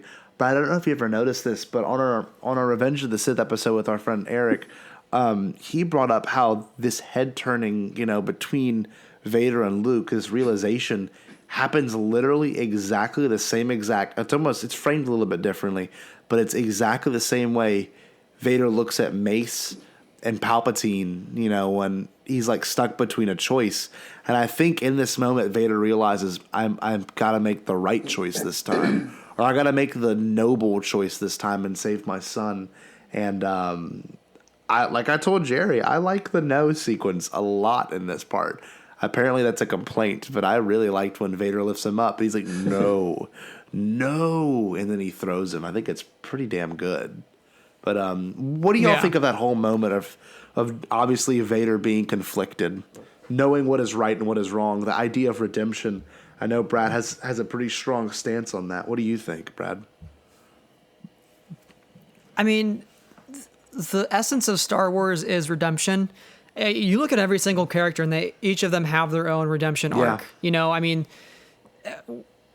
why have a story to, at the end of the day, tell us you can't change no matter what you try to do, and you can't get any better? What is the point in that? That doesn't help anybody. Not at all.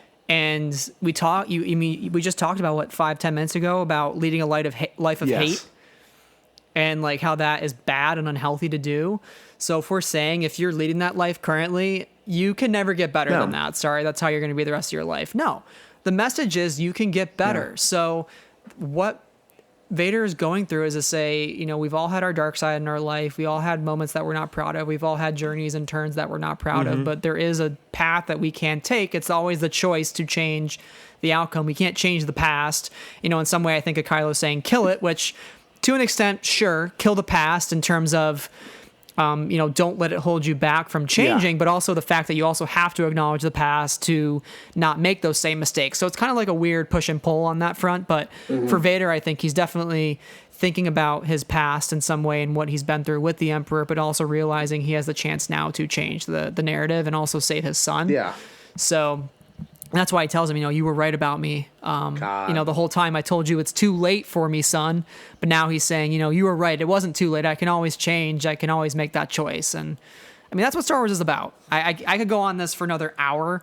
I know we don't have that kind of time, but redemption is the most important thing in Star Wars. And I would really thinking otherwise is a misread in my opinion, but that's just kind of my tea there. That's beautiful. No, I love it. I love that little, I mean, you bring up a good point in regards to redemption. It's everyone might have their own subtle moments, and hopefully in Rise of Skywalker we'll get something very interesting, maybe a play on it a little bit. Jerry, any perspective on redemption of Vader?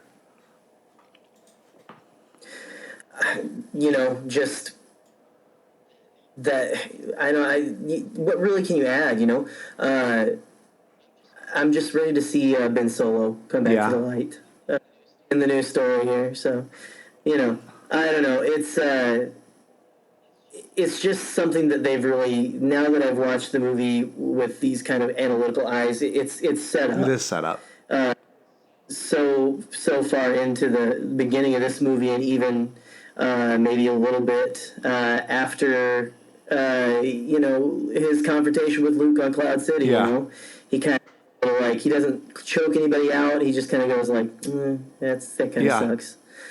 I don't know. It's just kind of the culmination of all that. Well, totally. So no, you bring up a good point too. It's this idea has been rooted in especially Ben Solo's story since The Force Awakens. There's still good in him. I feel it. It's said in each movie. And if we just base it off the movies, they've been setting it up a lot. So maybe we'll see something interesting occur. Especially with this next part too, Palpatine falling to his death, quote unquote. I don't know what you think, Brad. If we can all state just a short statement as to what we think Palpatine's going to go through, or why and how Palpatine's still around. I'm under the umbrella that he transferred his spirit into Vader's mask, and he had to kind of be activated to be brought back out into this world. But this is all huge speculation on my part. Brad, in regards to that Palpatine coming back, what do you think? Yeah, I love the Vader's mask theory. I was thinking today as I watched it, I think those blue flames that come up when he falls down that shaft is, I think he's maybe transporting himself into the world between worlds. I think he's finally like pulling out that last ditch effort of like, I don't want to have to do this, but I have to at this point. I have no other choice. Yeah. So he kind of enters that world, and it's very reminiscent of the blue flames that we see him use to try to enter that in Rebels. Yeah. So to me, that makes sense. And then maybe, this contingency plan is him finally coming out of that at some point once he's ready to take on the light in the dark. That'd be wild. That'd be huge, especially for overall canon. It would make people want to go back and watch Rebels again. Jerry, what do you think? Yeah. I don't know, man. I kind of lean towards that too. Whether it's that or that he really did figure out the way to cheat death, and we're gonna see, like, I don't know, some kind of whatever they do. I know everyone has the rumor that they're like, I hope it's not this because that'd be dumb. That's execution is key on all this, and so whatever they do, I just trust what JJ's putting forth for us here. Yeah. And so, but I lean towards doing some kind of weird force trick like that for sure. Definitely. Flames are definitely interesting. They tell a story. What about you, Scotty? And with the helmet thing, really, that's where I go. And maybe a Sith holocron being included or something weird. I don't know. I think the idea of Horcruxes from Harry Potter was really kind of a cool way to kill a villain. And if it's going to be a way to revive a villain in this story, I really wouldn't mind if they kind of stole from that. But we're wrapping up finally on the end of this film, and it's a dense movie in regards to the lore. I'm so glad we've made it this far. For anyone listening, you're doing really well. I'm very proud of you. For anyone who's listened to all 6 episodes so far, my goodness, you must be battling somewhere. We get to Luke and Vader's final moments together, and Vader, of course, is the great line with the sad Imperial March playing in the background, I mind you, which I think is kind of funny, is "Let me look on you with my own eyes." It's almost reminiscent of Phantom Menace, right? Kind of that like bittersweet at the end of Anakin's theme of Phantom Menace. Oh, Jerry, hello. Great job. Oh, just FYI, I just saw a tweet from David W. Collins that this week they are finishing their Star Wars trilogy podcasts and stuff. So the soundtrack show is going to be starting Return of the Jedi this week. So that's awesome. That is going to be good. So there you go, guys. There's some other listening for you on the journey to the Rise of Skywalker. Let me look on you with your own eyes. It just takes me right back to the Revenge of the Sith. What does that remind you of? The Last Look. Yeah. It's that what we were talking about in Revenge of the Sith, where like the mask is coming down and the screens turn on and you see what he sees, awful. And it's cold, red, and just very it's very devoid of life, and such a sad. If you really think about it, it's so sad. Like. And it really adds a lot more, like you said, too. Let me look on you with my own eyes. Just, you got to think about it. I know he gets out of that thing every now and then, takes a little back to bath, and all like that. But, I don't know, man. Still not the same. Bubble bath. He never really has got to look at Luke in the own eyes. And so you got to think that's... And me speaking as a father, I have a daughter, but I just can't even imagine that. Not being able to actually looking at the world through screens is just kind awful. It is. So, we look at enough screens in our own life. Could you imagine? Screen time's like, hey, you spent 7 hours on your phone today. I'm like, oh my god. Yeah. Vader. Well, one thing I want to bring up. Twitter. I love how sad and weak Vader is, no, go, my son, leave me, and Luke is just so kind. It's almost like I don't know if you ever had a grandparent or someone pass before you, but it felt a lot like that. It's like you just want to be there for them in their final moments, and Luke is very well aware, and I love this line. It made me tear up a little bit. Was, you already have Luke, you were right about me, you were right, tell your sister you were right. It's like so cool that Vader found hope in his son, even after everyone thought he was a terrible monster for doing what he did. And he was. Let's be honest, he was a terrible person. But it's that idea of redemption, like Brad brought up earlier. he was right. Maybe Rey. It's my favorite Maybe word. like Rey said to no, you will turn, Ben. I see it. I have foreseen it. It's. Ben's gonna learn the full story come Oh, December dude, 19th. I can't wait. I don't think he knows the full story yet because obviously he didn't catch the very end of it. So he didn't catch the. Well, I want to ask you this. This is a speculation. Do you think Vader saw a lot of Padme in his son when he passed? Did he see someone that cares for me even though I'm so broken and so conflicted? What do y'all think?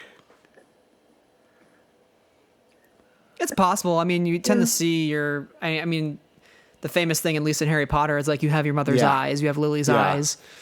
So, I'm sure that's something we'll never find out, but I would imagine, at least in Vader's dying moments, there was some sort of, you hear a lot about people when they die. They're like, I see my wife, I see this person in front of me, they're there, okay. And a lot of times, people will say it could be just what your brain's going through at that moment, releasing all of its endorphins right at once to kind of bring back those memories and some sort of some sort of life form. flashing before your eyes. I can't even think of words at this point. I get it. Yeah, exactly. And I think that's possibly what Vader went through. I mean, it's very, very possible. And he spent so much of his life trying to bring her back. So that's probably his one thing he holds on to for so long was his love was what damned him. Yeah. And that's the kind of the saddest and most tragic part about Anakin Skywalker. It is. And I think especially for his... But it's also the love that saved him. Oh, well, yeah. And especially for his death, it's this man is on his last dying breath, and he all he wants to do is be with his son, and he accepts his death, and he dies very peacefully, even though he was just shocked prior to that. But he dies very he just lays his head back and it's over. And it's a really well acted scene, and I think it's funny that Sebastian Stan had no idea the implications of that. He was like, "Yeah, I played Darth Vader, and I just died." It's not Sebastian. It's Sebastian Stan. Yeah, am I saying that wrong? I am thinking it wrong. Who played?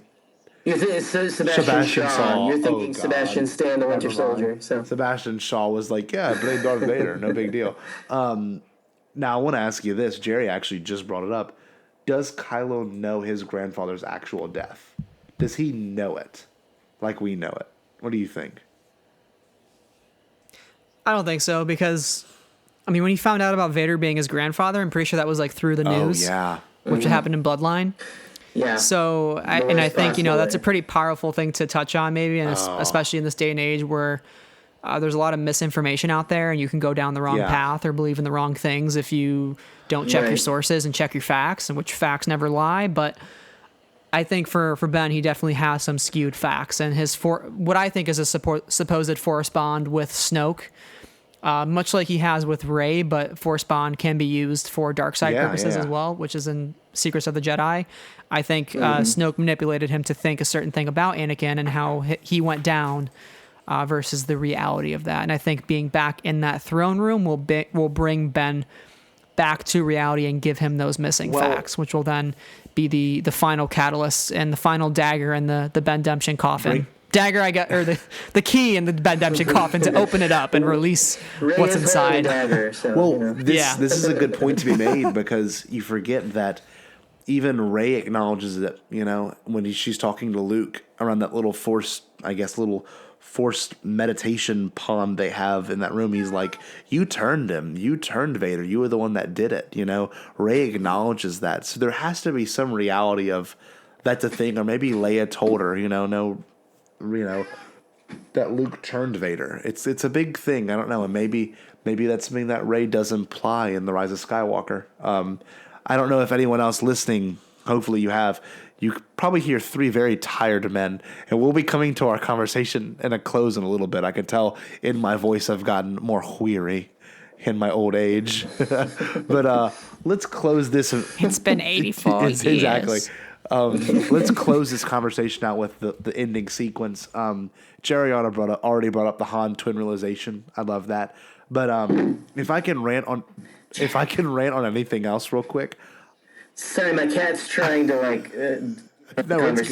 He's jumping up and hitting Let the desk. Jack join. So, I loved the funeral pyre sequence, because this has way more implications than we realized. The original, I guess, when you watch the sequence now, it's like obviously Kylo Ren went back and found that burnt mask and made it happen. You know, like he saw something in it, and like the idea of fire in Star Wars is really huge, and I think it's an idea of cleansing, an idea of realization.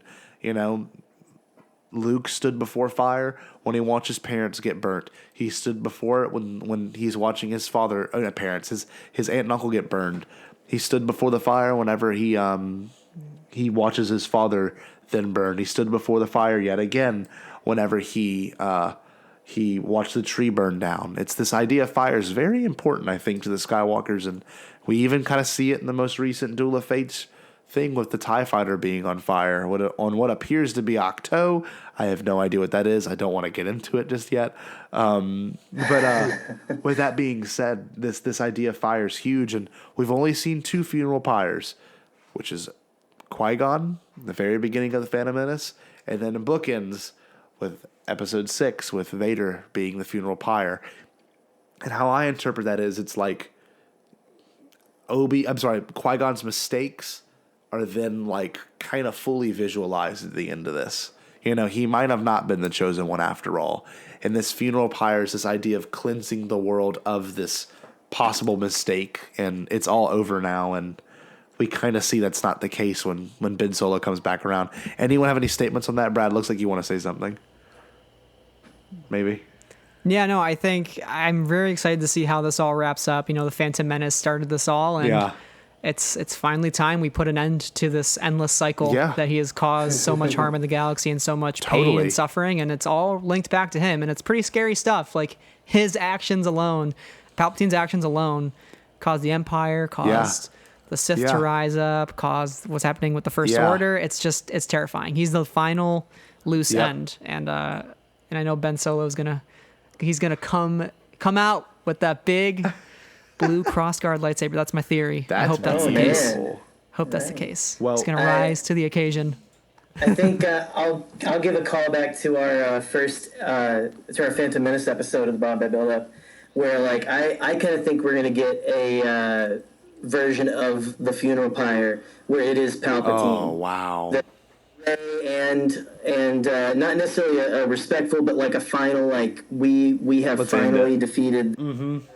We're gonna make sure that this is done for good. It's kind of a like fire is cleanse is a kind of representation of cleansing. Vader having a funeral pyre is almost respectful of like kind of burning away maybe some of his sins or something, that the evil that he's caused. But I just think it would be kind of interesting if we have a funeral pyre, but it's for Palpatine. It's reversed. And it's not for the. Mm-hmm. It's more of like finally, you know. Well, which leads into the next ending sequence of this movie, the Celebration of Freedom. I don't have enough energy to talk about Yub Nub versus Victory theme, so I'll just make my claim. I think Yub Nub's significantly better. It's way more like exciting and fun. Anyone have any opposing views to me? Brad, what about you, buddy? Jerry, I know what Jerry's going to say. Sorry, I'm losing track, guys. I'm so tired. No. You're good. Yub Nub or Victory theme? Okay. I am. Wow, I just really spaced theme. there. I'm so sorry. No, it's okay. Dude, no worries. It's a late eve. Yub Nub or Victory Dance? I'm a huge Yub Nub fan.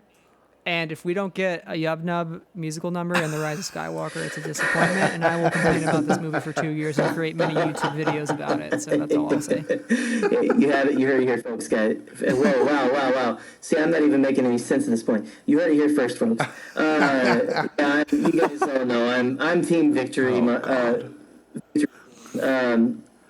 Victory Celebration, I believe, is the title of the track. I just fits the whole. It does. I agree with that. Yeah. I agree with that. So I enjoy that. It's a more like triumphant final number. But I enjoy those little rascals bouncing around, singing, and all that stuff. That's kind of fun. My daughter loves that too. Like that's big. I'm just saying she really does love that. Like who doesn't love the Ewoks? I agree. So, a lot of people apparently. Well, one thing I want to bring up to kind of end this huge discussion about such a dense movie. Yoda, Anakin, and Obi-Wan all looking on. The inclusion of Hayden. Do you think at any point George was going to do something about that? Like, did you think that was? I know it was intentional. Obviously, it was intentional. But what does that mean? And I haven't read any leaks, and I don't know anything about the Rise of Skywalker. But going on a hunch that I have, I think Hayden is going to be involved in some regard because of just what they set up in this movie alone. What do y'all think, boys? Yeah, I agree with that. I think again, this is started the Skywalker saga with the story of Anakin, so I think you have to have some sort of callback or mention of him. I think that is a requirement. Totally. Which kind of sounds a little bit like, selfish of me to say, but I just think from a storytelling perspective, you have to bring it back to that. It's what started everything, and it kind of needs to be acknowledged in some fashion. So I would say with pretty good confidence, we will see a Force Ghost Anakin. I agree. What about you, Jerry? Yeah, I'd agree with that. I don't know. I've always kind of stood up for that. I know a lot of people got upset because they're like, well, it's supposed to be Sebastian Shaw, not Sebastian Stan. And, like, what that isn't that disrespectful? Like, I mean, you can always, like, try to find that version and watch that. But I've in the scope of, again, the whole canonical saga here, I think it really makes sense that it is Anakin, is Hayden Christensen, because that's who we know of Anakin. That's what he was. To me, it makes sense because that's who he was when he was good. So I don't know. To me, in a spiritual sense, like that's his spiritual good form. So definitely. Mm-hmm. Yeah, that makes sense. He wanted to go back to looking like Hayden Christensen. Exactly. It's before the turn. If I had unlimited power, I'd be like, you know what? I think I want to look, like I used to, back in the day when I was really cool and Padme. Yeah, and I'm the person I'm proud of. He was not proud of the person he became after he got burnt, obviously. Right. And I think it's a pretty cool scene, and I think it's definitely going to be utilized. And that kind of wraps up the movie for us. I'm so glad everyone can join us. But one thing I want to say, and I got to say it now too. I wrote in the show notes questions raised after watching the movie or when watching the movie. My biggest question is, and something I kind of want to end on too, how will we watch this throne room scene after the Rise of Skywalker? How are we going to see this? What will this be a new light for us? Will we see that the implications of the throne scene have lasted significantly throughout the lives of each Skywalker, including Ben Solo? Jerry, do you have anything you want to bring that up? Because it's something you actually wrote in your notes. I think the way I'm going to watch it is I'm going to watch it thinking, man, I can't believe that Palpatine was a hologram this whole time. And just like one of those like elaborate ones. I can't believe that. Oh my God! In a big budget movie, JJ made Ian McDermott do a big like expository speech about how back in the Clone Wars we had these holograms that made you look 100% like a real person. And so no. No, but what do you really think? I don't know, man. It's clarity. Yeah. We're gonna the scene with a lot more clarity. It's going to be cool. I can't wait to rewatch this stuff when we finally get everything all together, and it's going to be transcendent. I agree. That's a beautiful way to put it. And that sounds like a good word at midnight. Brad, what do you think? Yeah, I think we'll view it in a somewhat of a different light. I know the whole prophecy of the chosen one, like what does it mean? I think the prophecy can really be interpreted however you need it to be interpreted, and that's something that's been talked about in Star Wars, especially Master and Apprentice. Totally. So I don't think it will diminish the sacrifice of Vader. I think his sacrifice was necessary, and I think, in fact, if they don't win the day in this final movie, then it would make his sacrifice in vain. Yeah, man. And the sacrifice of many others. So yeah. That's awesome. I also think Han Solo, this is another hot take of mine, but I think him dying was necessary for Ben's journey. As sad as it is to see him go, I think all these deaths in the family are needed to get to the point that we're at now. I agree. It sounds a little bit morbid, but I think it all means something in the end and helps the character realize something about himself.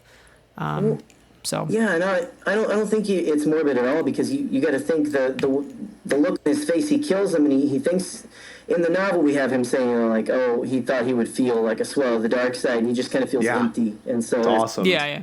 Yeah. I think the same. 100%. It's all led to this final moment, and Star Wars always changes how we look at what came before. It does. So that's That's right. exciting. So I'm looking forward most to that. But anyway, I gotta give a big thank you to Brad Whipple for being a amazing guest on this episode.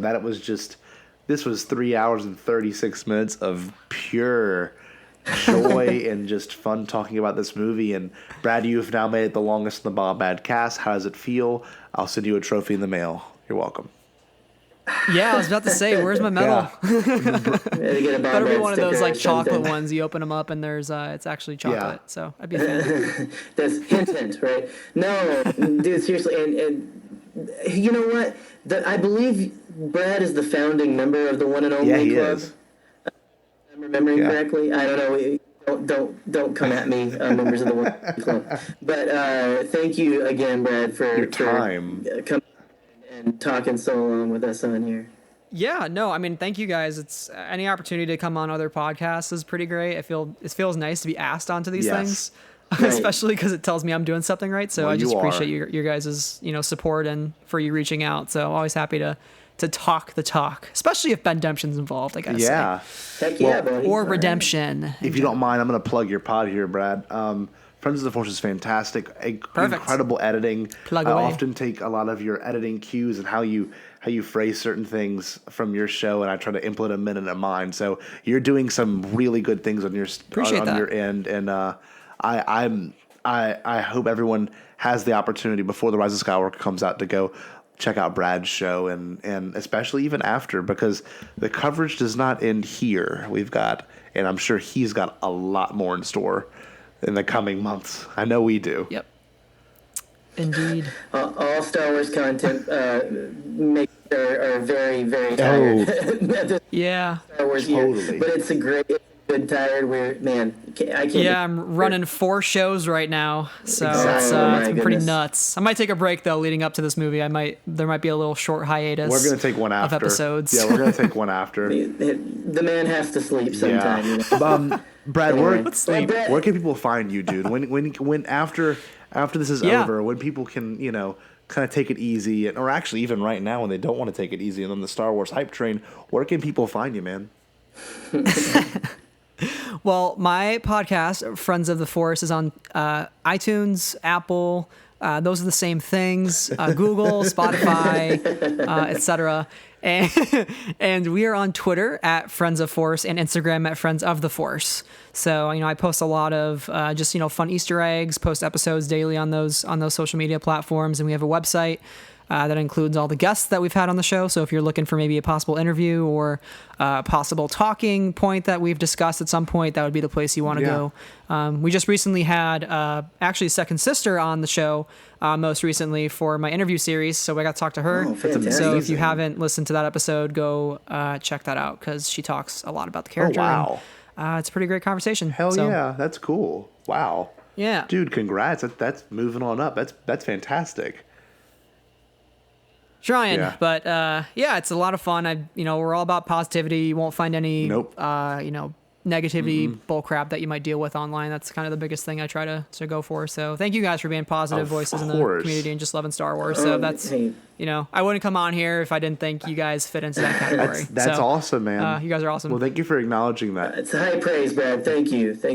Well, hey guys, go support Brad, man. We really need to support positive Star Wars content out there. So let's drown out the hate with Totally. positivity for sure. Totally. Hell yeah. Well, with that being said, thank you again, Brad. We'll see you probably very soon. Yes. If we were to plug anything real quick, our next episode will be covering The Force Awakens with Lacey Gillerin of the Resistance broadcast and Star Wars Newsette. So super pumped for that. Just to do some quick plugs, you can find us on YouTube with actually, surprising enough, we didn't say it, we've now got 1 million views on the reaction video on Bombad Cast page. So pretty cool stuff. Rise of Skywalker That's celebration insane. trailer. Yes. Congrats. It's crazy. That's awesome. all. That's all Scotty, man. He is front and center on that, and I take brunt the of attack. the likes and the Yes. hate.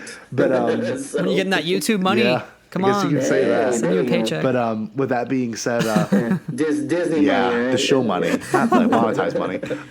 Yeah. With that being said, we are looking very forward to what we have in the future. You can find me at Scotty J. I won't be responding to anyone, so there's no point in looking me up on Twitter. You can buy our shirts. Scotty's in carbonite until after Pretty Rise of much. Skywalker comes out. I'm gonna dress up like a bounty hunter and go defrost him in Louisiana after it's done. Pretty much. No, you But can get our anyway. shirts at TeePublic. For my students listening, go get you one. With that being said, I have nothing else to say. Bombad Cast. Find us on Twitter. You can find us on Facebook. Join the Bombad fam, along with your stepmother, your former principal, and your old substitute teacher that used to DM you a lot the second you left high school, asking about where did you got that shirt from? But Okay, did you see that Will Ferrell sketch on the last did not. SNL where it's like the weird high school teacher who shows up at the party, but like he's not doing Yup. anything weird. He's just like, it's great. Go look that up. It's so fun. It's like, why is our teacher? He's being very cool and respectful. Like, what? It's so weird. Go check that out. Shout out to that. But that's pretty much what the Bombad fam on Facebook is like. So there you just go. like So- it. But anyway, I'm safe. Everything's good. Jared, how are you? I mean, how do we end this? We're all fine here. No, guys, you know what? Again, like Scotty was saying, check out our Bombad Fam official group on Facebook. You can come hang out with us on Twitter at BombadCast. Go follow Brad and Friends of the Force. And you can follow me and my crazy ramblings at The Canon Junkie, Jerry the Canon Junkie, at The Canon Junkie on Twitter. And... yeah, guys, that's really all I have. If there is nothing else from these wonderfully tired Jets, then I'm going to go ahead and let you guys know that you need to tune in next week, go get some sleep, and stay Bombad.